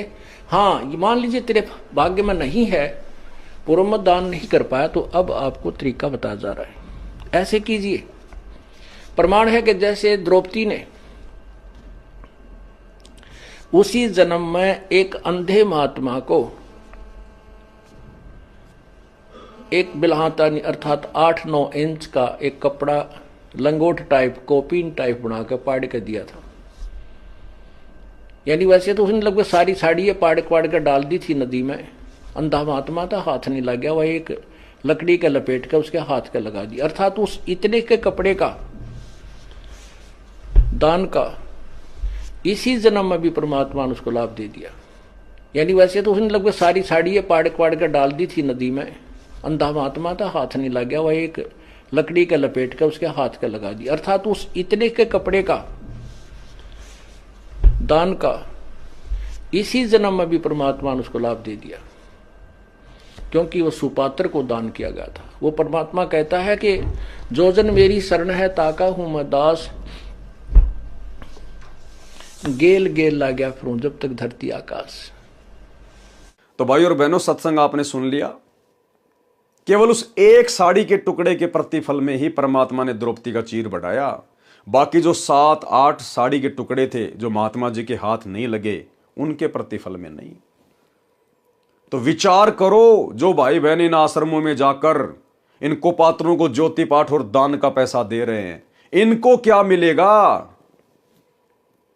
आपके पूज्य गुरुदेव भगवान तो हिसार जेल में बैठे हैं, परीक्षा का समय, और उनको तो 2 टाइम का खाना सरकार दे रही है, 2 जोड़ी कपड़े शरीर पर पहनने के लिए उनको सरकार दे रही है, छोटी मोटी जो भी सुविधा है उनको सरकार दे रही है। ये तुम्हारे दान धर्म का अरबों खरबों रुपया कहां जा रहा है? तुम्हारे गुरु के तो तुम्हारा 1 रुपया भी हाथ नहीं लग रहा, क्योंकि तुमने तो इन कुपात्रों को दिया है सारा का सारा दान धर्म, अपने गुरु को तो दिया ही नहीं। तुम्हारे गुरु के हाथ तो तुम्हारा दान लगा ही नहीं। अरे तुम्हारा वर्तमान में 2014 बरवाला कांड के बाद से ज्योति पाठ और दान का पैसा तो द्रौपदी के उन साड़ी के टुकड़ों की तरह महात्मा जी के पास से होके गुजर रहे हैं, महात्मा जी के हाथ नहीं लग रहे। तुम्हें क्या मिलेगा? वो सत्संग हमें शिक्षा देता है, जो साड़ी का टुकड़ा महात्मा के हाथ लगा उसी के प्रतिफल में महात्मा जी ने द्रौपदी का चीर बढ़ाया। तो आप भाई बहनों का वर्तमान में जो दान धर्म है, ज्योति पाठ का पैसा है, 10वें अंश का पैसा है, आप किसके हाथों में दे रहे हो? दान गुरु के हाथ में दिया जाता है या अपने गुरु भाइयों के हाथ में दिया जाता है? दान गुरु के हाथ में देने से सफल होता है या गुरु भाइयों के हाथों में देने से? गुरु बिन माला फेरते, गुरु बिन देते दान, गुरु बिन दोनों निष्फल है, चाहे पूछो वेद पुराण। चलो आपने दे दिया, उसके बाद कम से कम ये तो देखो अब तुम्हारे दान का क्या किया जा रहा है। दुरुपयोग तुम्हारी आंखों के सामने उसी आश्रम में हॉस्पिटल बनाया जा रहा है, तुम्हारी आंखों के सामने उसी धनाना गांव में 1 करोड़ रुपए का बैडमिंटन का स्टेडियम बना दिया गया, तुम्हारे गुरुदेव की मर्यादाओं की धज्जियां उड़ा दी गई। कौन उड़वा रहा है? तुम लोग। ये दान धर्म का पैसा देके इनको पात्रों को तुम लोग अपने गुरुजी की मर्यादाओं की धज्जियां उड़ा रहे हो। अगर तुम इनको पात्रों का सहयोग ना करो आर्थिक रूप से या शारीरिक रूप से, तो ये बकवाद कहां से करेंगे? गुरुदेव के परिवार को, इन कोऑर्डिनेटरों को बकवाद करने के लिए सहयोग कौन कर रहा है? संगत, राजनीति की जा रही है आप लोगों के सहयोग से। राजनेताओं की रैलियों में कौन जाता है? एक पीले पर्चे का आदेश सुनकर। कोऑर्डिनेटरों के आदेश से राजनीतियों में कौन जाता है? नेताओं की रैलियों में धक्के कौन खाते हैं? आप संगत वाले, आप लोग सहयोग कर रहे हो, आप दोषी बन रहे हो। तो भाई और बहनों, इसलिए ये दास बार बार कहता है कि जितना संघर्ष और प्रयास सतगुरुदेव भगवान हमें अपने धरती पर रहते सहते सतलोक ले चलने के लिए कर रहे हैं, उससे कहीं ज्यादा प्रयास ये काल हम आत्माओं को सतगुरु के रहते सहते सतलोक जाने से रोकने के लिए कर रहा है। और ये 2014 बरवाला कांड के बाद ये परीक्षा चल रही है। वो समर्थ हिसार जेल में बैठ के यही सब कुछ देख रहा है कि कौन किस लायक है, किसने क्या सीखा है। अगर यूं भेड़ चाल में चलना था तो फिर सच्चे गुरु की शरण में आकर तत्व ज्ञान लेने की आवश्यकता क्या थी? अरे ऐसी भेड़ चाल में तो नकली संतों के शिष्य भी नहीं चलते। वो भी सोच समझकर दान धर्म करते कि हमारे दान धर्म का कहां उपयोग हो रहा है। और आप लोगों को तो गुरुदेव ने 4 आंखें दे रखी हैं, 2 तो ये चरम दृष्टि वाली और 2 हृदय की आंखें, आत्मा की आंखें, ज्ञान वाली आंखें, तत्व ज्ञान वाली आंखें। फिर भी आप लोग अंधे बने बैठे हो। भाई परिणाम भोगने पड़ेंगे। गीता अध्याय 17 श्लोक 22 में कहा है कि कुपात्र को दिया दान लाभ के स्थान पर हानि करता है। कबीर परमेश्वर जी ने कहा है कि कबीर गुरु बिन माला फेरते, गुरु बिन देते दान, गुरु बिन दोनों निष्फल है, पूछो वेद पुराण। इंद्रियों को हट करके साधते हैं, वह व्यर्थ प्रयत्न है। नाम साधना करने से इंद्रियों पर अपने आप आवश्यक संयम हो जाता है। व्रत करने से आध्यात्मिक कुछ भी लाभ नहीं है। गीता अध्याय 6 श्लोक 16 में कहा है कि हे अर्जुन, ये योग यानी भक्ति न तो बिल्कुल न खाने वाले की यानी व्रत रखने वाले की सफल होती है, और न अधिक खाने वाले की, न अधिक सोने वाले की, न बिल्कुल ना सोने वाले की सफल होती है। सूक्ष्म वेद यानी कबीर परमेश्वर जी की वाणी में कहा है कि गरीबदास जी ने कहा है कि मुझे मेरे सतगुरु कबीर जी ने बताया है कि गरीब प्रथम अंजल संयम राखै, योग युगत सब सतगुरु वाखै। यानी भगत को खाने के ऊपर संयम रखना चाहिए। भगत ने इतना भी नहीं खाना चाहिए कि भक्ति बने ना, नींद आने लग जाए, शरीर टूटने लग जाए, और इतना थोड़ा भी नहीं खाना चाहिए कि बार बार भोजन याद आए, बार बार भोजन याद आए। तो गुरुदेव भगवान कहते प्रथम अंजल संयम राखे। हम भगत भाई बहनों ने, हमें जो भंडारा मिलता है अपने घर पर या कहीं पर भी, हमने संयमित होकर खाना है। भोजन ज़्यादा स्वादिष्ट है या कोई मिठाई वगैरह है या अन्य कोई वस्तु है जिसमें आनंद आ रहा खाने में, तो ये नहीं कि खाए जाओ खाए जाओ खाए जाओ। परमात्मा कहते प्रथम अंजल संयम राखै। आपने संयमित रहना है, संयमित। भक्ति को अधिक महत्व देना है।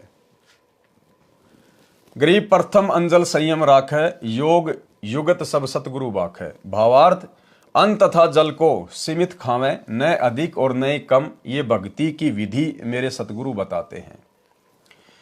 तीनों देवताओं तथा ब्रह्म साधना का फल। यदि आप विष्णु जी की भक्ति करते हो और उसी को कर्ता मानते हो तो आप विष्णु विष्णु का नाम जाप करके विष्णु जी के लोक में चले जाओगे। अपना पुण्य समाप्त करके फिर पृथ्वी पर जन्म पाओगे। एक दिन विष्णु जी की भी मृत्यु होगी। इसलिए श्री विष्णु जी की भक्ति से गीता अध्याय 18 श्लोक 62 तथा अध्याय 15 श्लोक 4 वाली मुक्ति व सनातन स्थान प्राप्त नहीं हो सकता। कबीर हरि नाम विष्णु का होई, विष्णु विष्णु जपे जो कोई। जो विष्णु को कर्ता बतलावे, कहो जीव कैसे मुक्ति फल पावे। बहुत प्रीति से विष्णु ध्यावे, सो जीव विष्णुपुरी में जावे। विष्णुपुरी में निर्भय नाही, फिर के डार दे भूमाही। जब मरे विष्णु मुरारी, कहाँ रहेंगे विष्णु के पुजारी। ये फल विष्णु भक्ति का भाई, सतगुरु मिले तो मुक्ति पाई। इसी प्रकार ब्रह्मा जी का पुजारी ब्रह्मा जी के लोक में ब्रह्मपुरी में, तथा शिव जी का पुजारी शिव लोक में, तथा ब्रह्म यानी काल का पुजारी ब्रह्म लोक में जाता है। गीता अध्याय 8 श्लोक 16 में स्पष्ट किया है कि ब्रह्म लोक पर्यंत सब लोकों में गए साधक जन्म मरण में रहते हैं। वे पुनः लौटकर पृथ्वी के ऊपर आते हैं। इनसे भी गीता अध्याय 15 श्लोक 4 तथा अध्याय 18 श्लोक 62 वाली मुक्ति नहीं मिली, जहां जाने के पश्चात साधक फिर लौटकर संसार में नहीं आते। सनातन परम धाम तथा परम शांति प्राप्त होगी। परम शांति उसी को प्राप्त होती है जिसका फिर जन्म कभी न हो, सदा युवा बना रहे, कभी मृत्यु न हो। सब सुर यानी देवता तथा ऋषि मुनि उपरोक्त प्रभुओं की पूजा सेवा करते हैं, इसलिए उनको मोक्ष प्राप्त नहीं होता।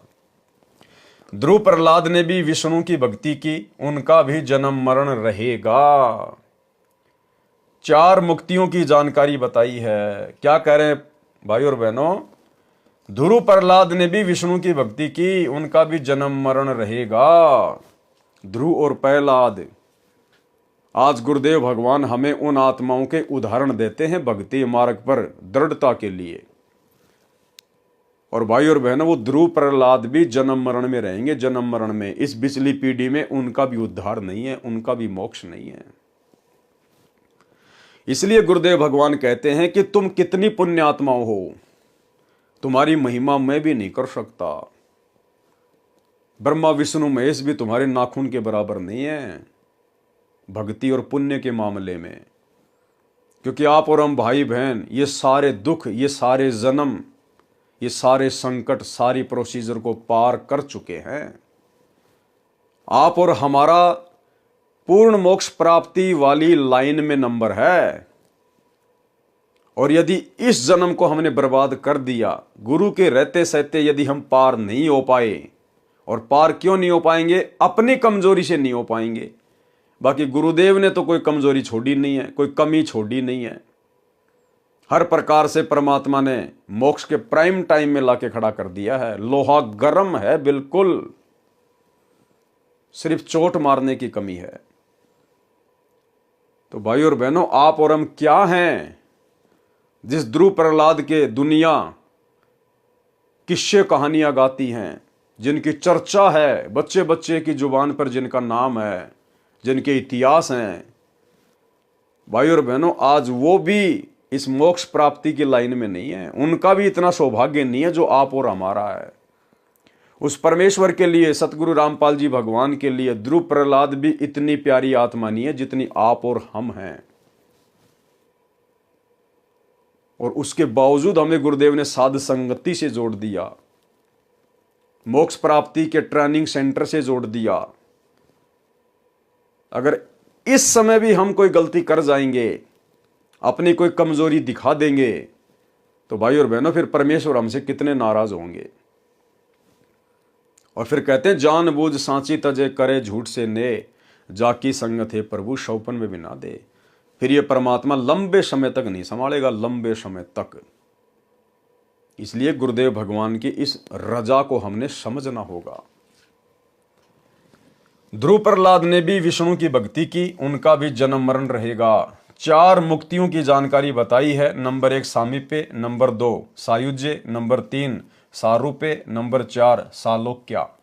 ये चारों मुक्तियों को प्राप्त भी जन्म मरण में रहते हैं। और 5वीं मुक्ति है सतलोक वाली मुक्ति, सतलोक वाली मुक्ति। इंद्र का शासनकाल 72 चतुर्युग का होता है। उपरोक्त विवरण 42 से 52 तक का है।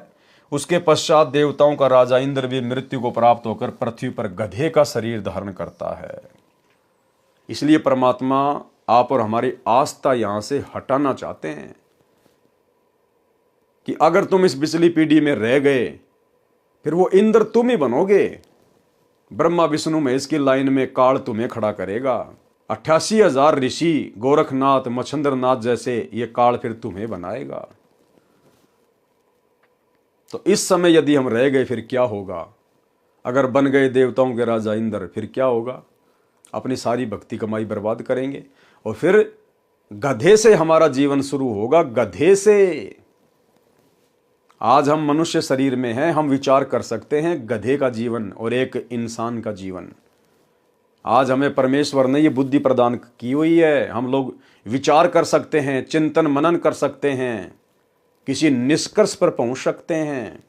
अन्य योनियों में फिर ये चिंतन मनन करने की हमें फिर ये सुविधा प्राप्त नहीं होगी। इसलिए परमात्मा कहते हैं, मानुष जन्म पाई कर खोवे और सतगुरु विमुखा फिर युग युग रोवे। इंद्र का शासनकाल 72 चतुर्युग का होता है। उपरोक्त विवरण पृष्ठ 42 से 52 तक का है। उसके पश्चात देवताओं का राजा इंद्र भी मृत्यु को प्राप्त होकर पृथ्वी पर गधे का शरीर धारण करता है। एक हरि की भक्ति बिन राजा गधा होए, माटी लदे कुम्हार की घास न डाले कोई। तो ये देवताओं का राजा भी फिर गधा बनेगा। पृष्ठ 53 पर लिखा है अनाम अक्षर के माही, नी अक्षर कोई जानत नाही। भावार्थ, अनाम कहा जाने वाला सार शब्द अक्षर में है, परंतु वह वेदों, गीता, पुराण में लिखे अक्षर ज्ञान में नहीं है, इसलिए नी अक्षर कहा जाता है। भवतारण बोध पृष्ठ 54 पर धर्मदास जी ने कहा कि मैंने सत्य कबीर नाम आपका जाना। आपने कबीर नाम किस लिए रखा? भवतारण बोध 55 पर परमेश्वर कबीर जी ने उत्तर दिया, कबीर दे नहीं और दर्शय देही, रहे सदा जहां पुरुष विदेही। आदि पुरुष नी अक्षर जाना, देई धर्म प्रकट आना। भावार्थ है कि जैसे नी अक्षर कहा है वह अक्षर है परंतु निराला है, वह वेदों, गीता, पुराणों में नहीं है, इसलिए नी अक्षर कहा है। उसी प्रकार मेरी देही यानी शरीर विचित्र है, अन्य किसी देव तथा मानव का नहीं, इसलिए विदेही कहा जाता है। इसी प्रकार कबीर का नाम समझ। 4 युगों में प्रकट होने का वर्णन है। परमात्मा का सतयुग में सतसुकृत नाम रहा है, त्रेता युग में मुनिंदर, द्वापर में करुणामय और कलयुग में कबीर नाम होता है। ऋषि मुनि और असंख्यन वेशा, सत्य ठोर सपने नहीं देखा। ऋषि मुनि तथा अन्य जितने बेशधारी पंथ हैं, किसी ने भी सत्य ठोर यानी सतलोक के दर्शन सौपन में भी नहीं हुए हैं, अर्थात इनको मुक्ति प्राप्त नहीं हुई।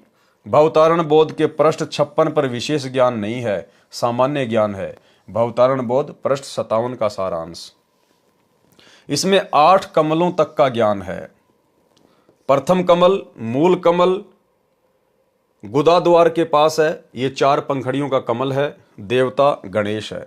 नंबर 2 अनाहत यानी स्वाद कमल, मूल कमल से ऊपर है, 6 पंखड़ियों का कमल है, सावित्री ब्रह्मा इसके देव हैं।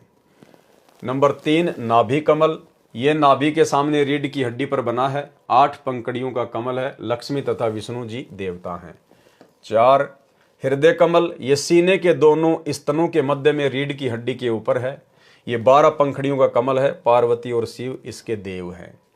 नंबर 5 कंठ कमल, ये गले में रीढ़ की हड्डी पर बना है, 16 पंखड़ियों का है, देवी दुर्गा अविद्याबाई इसकी देव है। नंबर 6 छठा कमल त्रिकुटी के तीर यानी किनारे पर है, त्रिकुटी से पहले है, 3 पंखुड़ियां हैं, परमात्मा कबीर रूप में परमेश्वर देव हैं। 7 सातवां कमल त्रिकुटी में है, इसकी 2 पंखुड़ी काली तथा सफेद है। 8 अष्टम कमल 8वां कमल ब्रह्मांड के माही यानी सिर के ऊपरी भाग को ब्रह्मांड कहा जाता है, उस 8वें कमल की 1000 पंखुड़ियां, इसका निरंजन काल देव है। काल के 21 ब्रह्मांड हैं, 7 शून्य हैं, 7 सुरती हैं। 8वें कमल में निरंजन की सुरती यानी साकार शरीर नहीं दिखता, गुप्त है, केवल 1000 पंखड़ियों में ज्योतियां ही दिखाई देती हैं। कमलों का ज्ञान कबीर सागर के अध्याय अनुराग सागर के पृष्ठ 151 पर 8 कमलों का वर्णन है, जो कि हम पहले वीडियो में देख चुके हैं। कमलों का ज्ञान कबीर सागर के अध्याय कबीर वाणी के पृष्ठ 111 पर भी है, वहां पर 9वें कमल का भी ज्ञान है।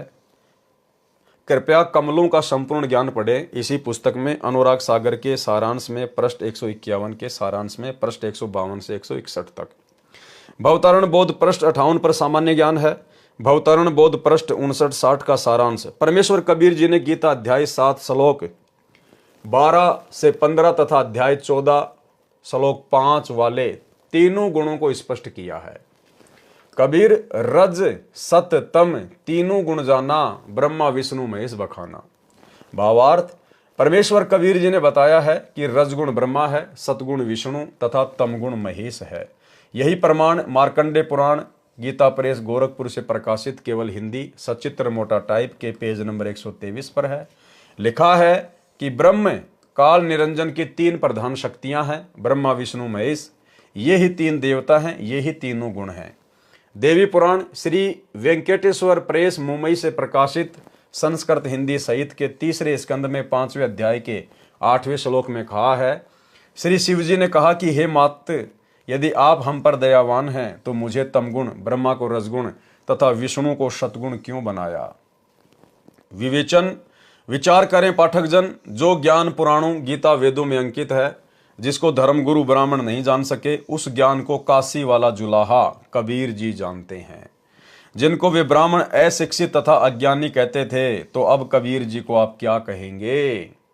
परमेश्वर सर्वज्ञ परमात्मा सच्चा सतगुरु कहेंगे, जगत गुरु कहेंगे और विचार करते हैं। परमेश्वर कबीर जी ने कहा है कि गुरुदेव भगवान कह रहे हैं कि जो ज्ञान तुम्हारे इन्हीं पुराणों में, शास्त्रों में, वेदों में, कतेबों में, और उस ज्ञान को तुम पंडित भी नहीं समझ पाए, और उस ज्ञान को 650 साल पहले कबीर परमेश्वर ने, जिसको तुम अशिक्षित कहा करते थे, नीची जाति वाला कहा करते थे, उन्होंने बता दिया। आज ये सारे शास्त्र उनके ज्ञान का समर्थन कर रहे हैं। तो आप कबीर जी को क्या कहोगे? परमेश्वर सर्वज्ञ परमात्मा, और क्या कहोगे? सच्चा सतगुरु कहेंगे, और क्या कहेंगे? जगत गुरु कहेंगे। तो आज सच्चे सतगुरु की भूमिका कौन कर रहे हैं? सतगुरु रामपाल जी। जगत गुरु की भूमिका कौन कर रहे हैं? सतगुरु रामपाल जी। क्योंकि जगत गुरु कबीर परमेश्वर के अलावा धरती पर दूसरा कोई हो ही नहीं सकता। जाति हमारी जगत गुरु, परमेश्वर है पंथ, गरीबदास लिखित पढ़े मेरा नाम निरंजन कंत। सच्चे सतगुरु की भूमिका, जगत गुरु की भूमिका, तत्वदर्शी संत की भूमिका केवल कबीर परमेश्वर स्वयं ही करते हैं, अन्य कोई नहीं कर सकता।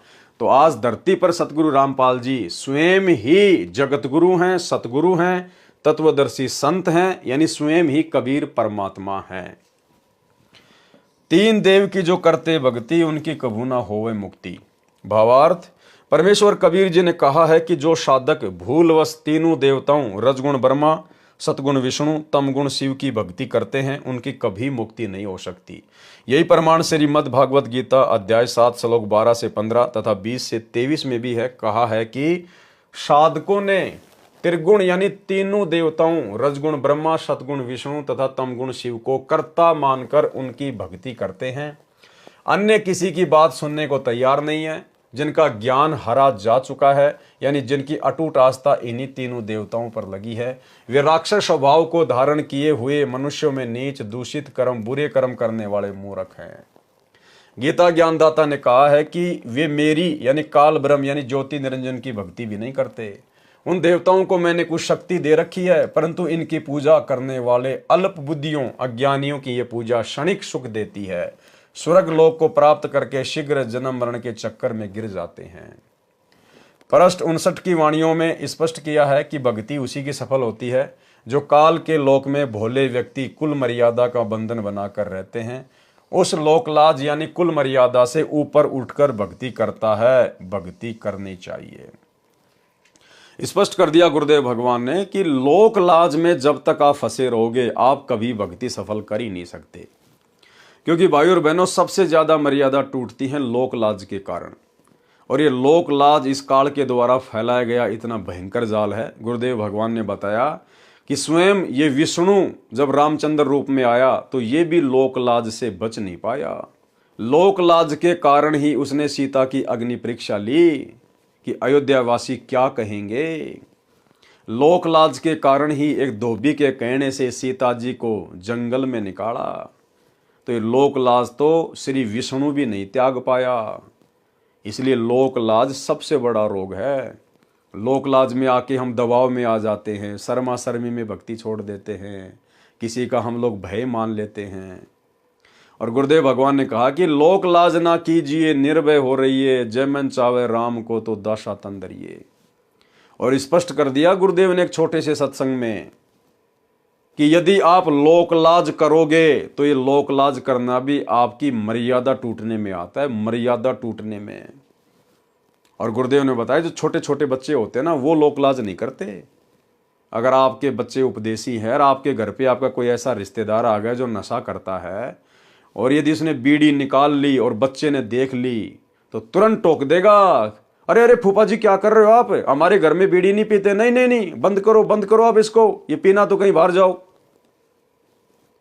गुरुदेव ने बताया कि बच्चे लोकलाज नहीं करते। इसी प्रकार हम भाई बहनों ने भी लोकलाज नहीं करनी, चाहे कोई रिश्तेदार हो, चाहे कोई भी व्यक्ति हो। हमारी मर्यादा प्रथम है। अगर आपकी आंखों के सामने ऐसा कोई कर्म हो रहा है जो आपकी मर्यादा टूटने का कारण है, तो भाई बहनों ने तुरंत उसको टोक देना है। वो माने ना माने फिर बाद की बात है, लेकिन हमने तुरंत उसको मना करना है कि जी हमारे घर में ये नशा वगैरह नहीं, बीड़ी सिगरेट गुटखा वगैरह नहीं, ये कर्म हमारे घर में नहीं। अगर आप शर्मा शर्मी कर जाएंगे कि मैं बोलूँगा तो ये नाराज हो जाएगा, तो गुरुदेव कहते हैं लोकलाज करना भी मर्यादा खंडित करने में आता है। सुनिए, तो अब ऐसा निर्मल ज्ञान पूरे विश्व में फैलेगा। ठीक है, कोई 2-4-10% कर्महीन इंसान होंगे, वो तो अलग बात है। जहाँ 90% इंसान ठीक हो जाएंगे, उन 10% की पार पड़े को नहीं, उनकी नहीं बसावेगी, उन्हें सीधा होना पड़ेगा। वो भी सीधे हो जाएंगे, विकार रहित हो जाएंगे, शर्माया करेंगे, लुकते फिरा करेंगे। अब विचार करना, हमारे जो भक्त हैं, हमारे भक्तों के भगत तो थोड़े बहुत शर्मा जाते हैं रिश्तेदार ने नू के हमारे घर में बीड़ी ना पिए। हालांकि वो ना ऐसा शर्माना लोकलाज करना नामखंड करता है, हालांकि वो ना ऐसा शर्माना लोकलाज करना नामखंड करता है। हालांकि वो ना ऐसा शर्माना लोक लाज करना नामखंड करता है, लेकिन बालक तुरंत कह देते हैं कि हमारे घर में बीड़ी नहीं पियोगे आप। तो फिर वो जो बीड़ी शराब पीने वाले हमारे भक्तों के घर में आ भी जाते हैं, तो कहीं छुप के गली में बाहर बैठ के जो कर कहूं कि देखो बालक तना देख ले इनका, आके फिर टोक दे तू बीड़ी पियो है। तो ऐसे डरा करेंगे फिर ये पाप करते हुए, और धीरे धीरे फिर ये बुराई छूट जाएगी, एक दूसरे को देख कर छोड़ेंगे। तो भाई बहनों, हमने लोकलाज बिल्कुल नहीं करनी है। हमारी मर्यादा प्रथम है, हमारी भक्ति प्रथम है। ये समाज प्रथम नहीं है, रिश्तेदार प्रथम नहीं है, हमारी भक्ति और मर्यादा प्रथम है। पृष्ठ 60 पर सामान्य ज्ञान है। भक्ति करे मुक्ति फल पावे, हमरे सत्य लोक में आवे। भवतारण बोध पृष्ठ 61-62 पर वाणी है। माया और ब्रह्म काल अरु रज सततम है त्रिदेव, इन सभी को छोड़कर करो नि अक्षर की सेव। भावार्थ, दुर्गा देवी तथा काल ब्रह्म तथा तीनों देवताओं को इष्ट मानकर भक्ति त्याग कर नि अक्षर यानी पूर्ण परमात्मा की भक्ति आदि नाम सार नाम से करो। कबीर सागर के अध्याय भवतारण बोध का सारांश संपूर्ण हुआ। सत साहेब। अध्याय मुक्ति बोध का सारांश, पेज नंबर 324। कबीर सागर में 20वां अध्याय मुक्ति बोध पेज नंबर 63 पर है। पृष्ठ 63 पर आदि नाम की महिमा है। कबीर साखी पद बोले बहुवानी, आदि नाम कोई बिरला जानी। वो जो आदि नाम है ना, जो सार शब्द है, उसके बारे में तो कोई बिरला ही जान पाता है, कोई बिरला ही। क्योंकि सब अपने गुरु को नहीं पहचान पाते, सभी अपने गुरु को परमात्मा के रूप में नहीं लेते, सभी अपने गुरु को अपना इष्ट नहीं मान पाते। इसीलिए तो गरीबदास जी महाराज जी ने कहा है कि दास गरीब कहे नर लोई, और सतगुरु चीने बिरला कोई। सतगुरु को तो कोई बिरला ही होंगे जो पहचान पाएंगे। जिस प्रकार से आज गुरुदेव के विशेष आशीर्वाद से हम सत्सेवक भाई बहनों ने सतगुरु को पहचान लिया है, सार शब्द को पहचान लिया, अपने मालिक को पहचान लिया है, और हम उनके साथ में वही व्यवहार, वही आध्यात्मिक क्रियाएं कर रहे हैं जो क्रिया परमेश्वर के साथ की जाती है। इसलिए भाई और बहनों, यहाँ कहा जा रहा है, कबीर साखी पद बोले बहुबानी, आदि नाम कोई बिरला जानी। आदि नाम निज सार है, बूझ लियो हो हंस, जिन जान्या निज नाम को अमर भये ते वंश। आदि नाम निज मंत्र है, और मंत्र सब छार, कहे कबीर निज नाम बिना बूढ़ मरा संसार। मुक्तिबोध पेज 64 का सारांश है। आदि नाम नि अक्षर सांचा, जाते जीव काल सो बाचा। नि अक्षर धुन जहां होई, ताही जपे नर बिरला होई। जाके बल आवे संसारा, ताही जपे नर हो भव पारा। गुप्त नाम गुरु बिन नहीं पावे, पूरा गुरु हो सोई लखावे। सार मंत्र लखे जो कोई, विष दर मंडवा निर्मल होई। आदि नाम मुक्तामणि सांचा, जो सुमरे जीव सबसों बाचा। आदि नाम निज सार है भाई, जम राजा ते ही निकट न आई। जब लग गुप्त जाप नहीं जाने, तब लग काल हटा नहीं माने। गुप्त जाप धवनी जहाँ होई, जो जन जाने बिरला कोई। मूल मंत्र जेहि पुरुष के पासा, सोई जन को खोज ले दाशा। सार मंत्र मूल है, ओ सब शाखा, कहे कबीर मैं निज के भाखा। लिखो न जाए कहो न पारा, है अक्षर में जो पावे निर्वारा। लिखो न जाए लिखा में नाही, गुरु बिन भेंट न होवे ताही। ये सार शब्द के विषय में बताया जा रहा है कि सार शब्द का जाप कैसे किया जाता है, सार शब्द को कौन जप सकता है, सार शब्द को कौन दान कर सकता है। उपरोक्त वाणी जो पृष्ठ 63-64 पर लिखी है, उनका भावार्थ है कि साखी तथा शब्द आदि बहुत संत गाते हैं, समझाते हैं, परंतु आदि नाम यानी सार शब्द कोई बिरला ही जानता है। आदि नाम मोक्ष का खास मंत्र है, अन्य मंत्र सब राख हैं, मोक्षदायक न होने से व्यर्थ हैं। आदि नाम ही निज मंत्र है, उसके जाप बिना सर्व प्राणी डूब मरे हैं, यानी संसार के जन्म मरण के जाल में फंसे हैं, कष्ट उठा रहे हैं।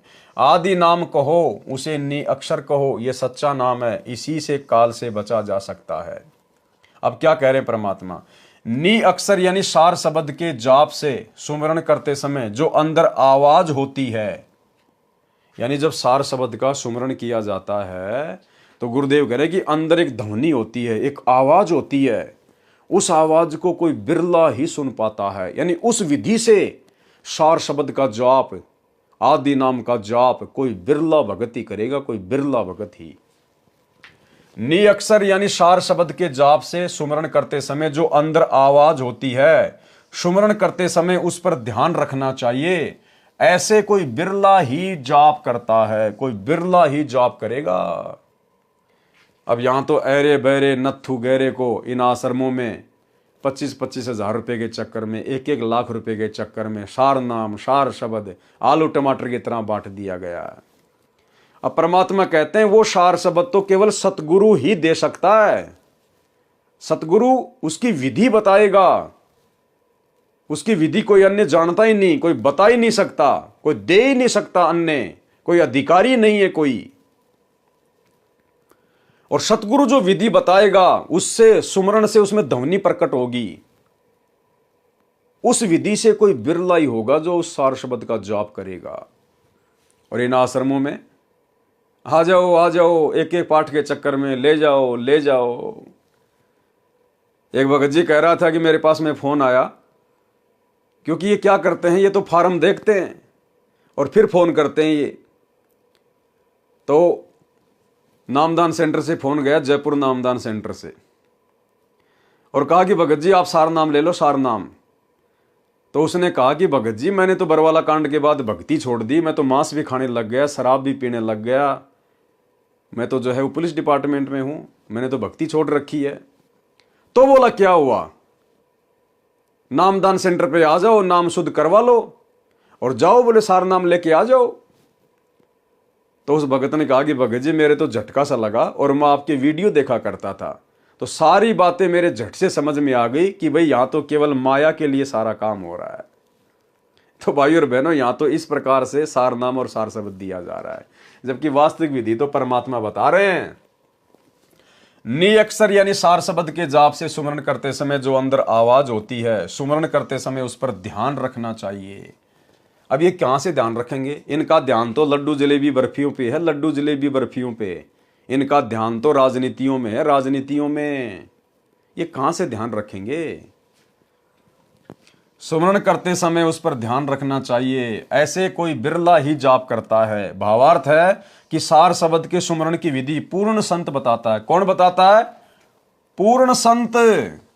अब बताओ, पूर्ण संत तो बैठे हिसार जेल में, और धनाना आश्रम में, मुंडका आश्रम में, रोहतक के सिंहपुरा आश्रम में लोगों को सार शब्द दे दिए गए। तो बताओ कौन विधि बता सकता है? भावार्थ है कि सार शब्द के सुमरण की विधि पूर्ण संत बताता है। उससे ठीक समझकर कोई बिरला ही शिष्य ठीक से जाप करता है। उसको लेने के बाद भी कोई बिरला ही भगत होगा जो ठीक से उसको जाप करेगा। जब तक गुप्त जाप का ज्ञान नहीं होगा तब तक काल दूर नहीं जाएगा।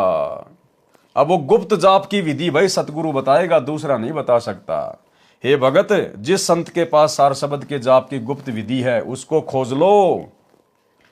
लिखो न जाए लिखा में नाही, गुरु बिन भेंट न होवे ताही। लिखो न जाए कहे को पारा, है अक्षर में जो पावे निर्बारा। अब बताओ इन्होंने क्या सार शब्द दिया होगा भक्तों को? ना वो लिखा जाए ना वो बोला जाए, तो इन्होंने क्या दिया होगा? भावार्थ, जो गुप्त जाप है उसके सुमरण की विधि लिखी नहीं जा सकती। न मैंने लिखी है, यानी न ग्रंथ में लिखाई है। जाप की विधि सबके सामने नहीं कही जा सकती। उसको पूर्ण गुरु ही निखार कर यानी निर्णायक तरीके से बता सकता है। कौन बता सकता है सार शब्द के जाप की विधि? उसको पूर्ण गुरु ही निखार कर यानी निर्णायक तरीके से बता सकता है। तो भाई इन सतलोक आश्रमों में जो सार नाम सार शब्द दिया जा रहा है उसको तो भाई आपके गुरु भाई बहन ही बता रहे हैं। गुरु भाई बहन ही आपके गुरु बने हुए हैं। उसके बिना कोई बता नहीं सकता, गुरु के बिना कोई बता नहीं सकता। देखो साफ साफ कह रहे परमात्मा, क्या कह रहे हैं? उसको पूर्ण गुरु ही निखार कर यानी निर्णायक तरीके से बता सकता है, उसके बिना कोई बता नहीं सकता। तो बताओ, हमारे गुरुदेव तो हिसार जेल में बैठे हैं, फिर इन आश्रमों में सार शब्द के गुप्त जाप की विधि कौन बता रहा है? यहां तो कह रहे हैं कि उस पूर्ण गुरु के अलावा कोई बता ही नहीं सकता। तो ये भगत भाई जो इन आश्रमों में सार शब्द दे रहे हैं, क्या वो हमारे वो गुरु हैं क्या? इसलिए दास कह रहा है कि ये फर्जी है, फर्जी। ये परीक्षा चल रही है, परीक्षा।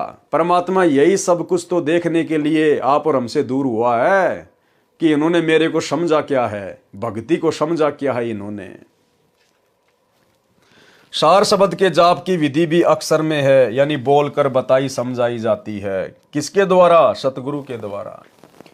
पृष्ठ 65 पर कोई विशेष ज्ञान नहीं है, पहले वर्णन हो चुका है। पृष्ठ 66 पर भी कोई विशेष ज्ञान नहीं है। कहे कबीर सुन धर्मदास सुजानी, अकय हतो ताई कहो बखानी। भावार्थ, जो नाम अकय था, यानी जिसका जाप बोलकर नहीं करना, उस मंत्र के सुमरण की विधि को बोलकर बताया है। पृष्ठ 67 पर सामान्य ज्ञान है, पृष्ठ 68 पर कोई भिन्न ज्ञान नहीं है। यहां वहां हम दोनों ठाऊं, सत्य कबीर कली में मेरा नाऊ। गुप्त जाप है अगम अपारा, ताही जपे नर उतरे पारा। कबीर जैसे फनपति मंत्र सुन, राखे फन सिकोड़, ऐसे वीरा सार नाम से काल रहे मुख मोड़। सोहम शब्द नी अक्षर बासा, ताही भिन कर जपिय दासा। साखी, जो जन है जोहरी, लेगा शब्द बिलगाए, सोहम सोहम जप मरे मिथ्या जन्म गवाए। भावार्थ, परमेश्वर कबीर जी ने स्पष्ट किया है कि मैं दोनों स्थानों पर हूं, यहां पृथ्वी पर सतगुरु रूप में तथा सतलोक में सत्य पुरुष रूप में। क्या कहा कबीर परमेश्वर ने? कि मैं दोनों जगहों पर हूं, नीचे पृथ्वी पर सतगुरु रूप में और ऊपर सतलोक में सत्य पुरुष रूप में। तो भाई, नीचे पृथ्वी पर वर्तमान में सतगुरु रूप में कौन है? कौन है? सतगुरु रामपाल जी। तो कौन हुए सतगुरु रामपाल जी? स्वयं सत्य पुरुष, स्वयं कबीर परमात्मा। परमेश्वर कबीर जी ने स्पष्ट किया है कि मैं दोनों स्थानों पर हूं, यहां पृथ्वी पर सतगुरु रूप में तथा सतलोक में सत्य पुरुष रूप में। कलयुग में मेरा नाम सत्य कबीर नाम चलेगा। गुप्त नाम का जाप किया जाता है, जिसकी शक्ति अपार है। मेरे सार नाम के सामने काल ब्रह्म ऐसे मुख मोड़कर भाग जाता है, जैसे गारडू के मंत्र को सुनकर सर्प अपने फन को इकट्ठा करके भाग जाता है। सोहम शब्द का योग सार नाम के साथ है, उसका जाप भिन्न भिन्न करके किया जाता है। यदि कोई अकेला सोहम मंत्र का जाप करता है, वह अपना जन्म व्यर्थ कर रहा है। जो भगत जोहरी यानी सुमरण भेद का जानने वाला है, वह भिन्न भिन्न करके जाप करेगा। मुक्ति बोध पृष्ठ 69 का सारांश। तब साहिब अस बोले बाती, लेऊं छुड़ाए राखूं निज साथी। तुमको दीनी भक्ति अपारा, नाम जपो तुम अजर हमारा। श्रवण माही कह दीन्या भाई, तो ने विवेक आ बैठाई। नाम सुने मोर मोह कह पावे, जम जालिम तेई देख डरावे। सब कहे नाम सुनाऊं, जो आवे हम पास। शब्द हमारा सत्य है, मानो दृढ़ विश्वास। भावार्थ, धर्मदास जी ने बताया कि मेरे को परमेश्वर कबीर जी ने ऐसे कहा कि जो मेरा नाम जपता है, उसको काल से छुड़ाकर अपने पास रखूंगा। जो मेरा नाम सतगुरु से सुनकर जाप करेगा, वह मेरे पास आएगा। मैंने तेरे कान में आदि नाम बोलकर सुना दिया है, उसका विवेक करा दिया है। जब मैं कबीर परमेश्वर तेरे को नाम दान का आदेश दूंगा, तब वह सार नाम अधिकारी को नाम सुनाओ। इस बात का विश्वास रख धर्मदास, हमारा मोक्ष मंत्र सत्य है। पृष्ठ 70 पर सामान्य ज्ञान है। मुक्ति बोध पृष्ठ 71 पर। जिन जिन नाम सुना है काना, नरक न परे होई मुक्ति निदाना। आदि नाम जय श्रवण नाही, निश्चय सो जीव जम घर जाई।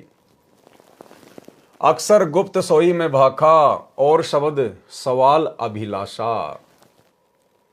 भावार्थ, परमेश्वर कबीर जी ने कहा कि जिन जिन के कान में सार नाम पड़ा है, यानी जिनको सार नाम सुनाया गया है, जैसे कई भगत आसपास बैठे हों तो सार शब्द कान में सुनाया जाता है।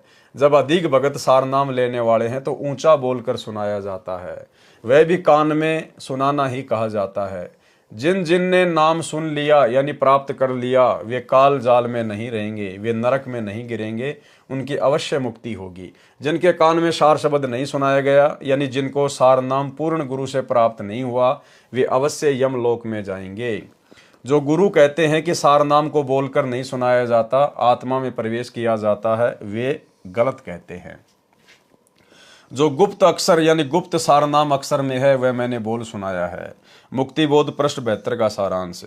जब लग भगति अंग नहीं आवा, सार शब्द कैसे को पावा, सत्य नाम श्रवण में वो से, जो माता बालक कह पोषे।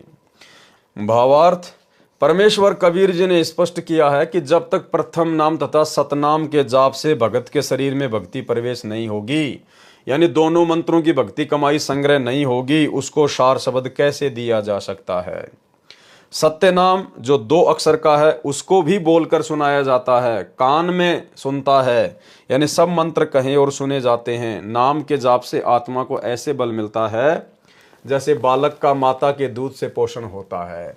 मुक्ति बोध का पृष्ठ 73 का सारांश। इस पृष्ठ पर भी सामान्य ज्ञान है। जब लग सार नाम गुरु नहीं बतावे, तब लग प्राणी मुक्ति नहीं पावे।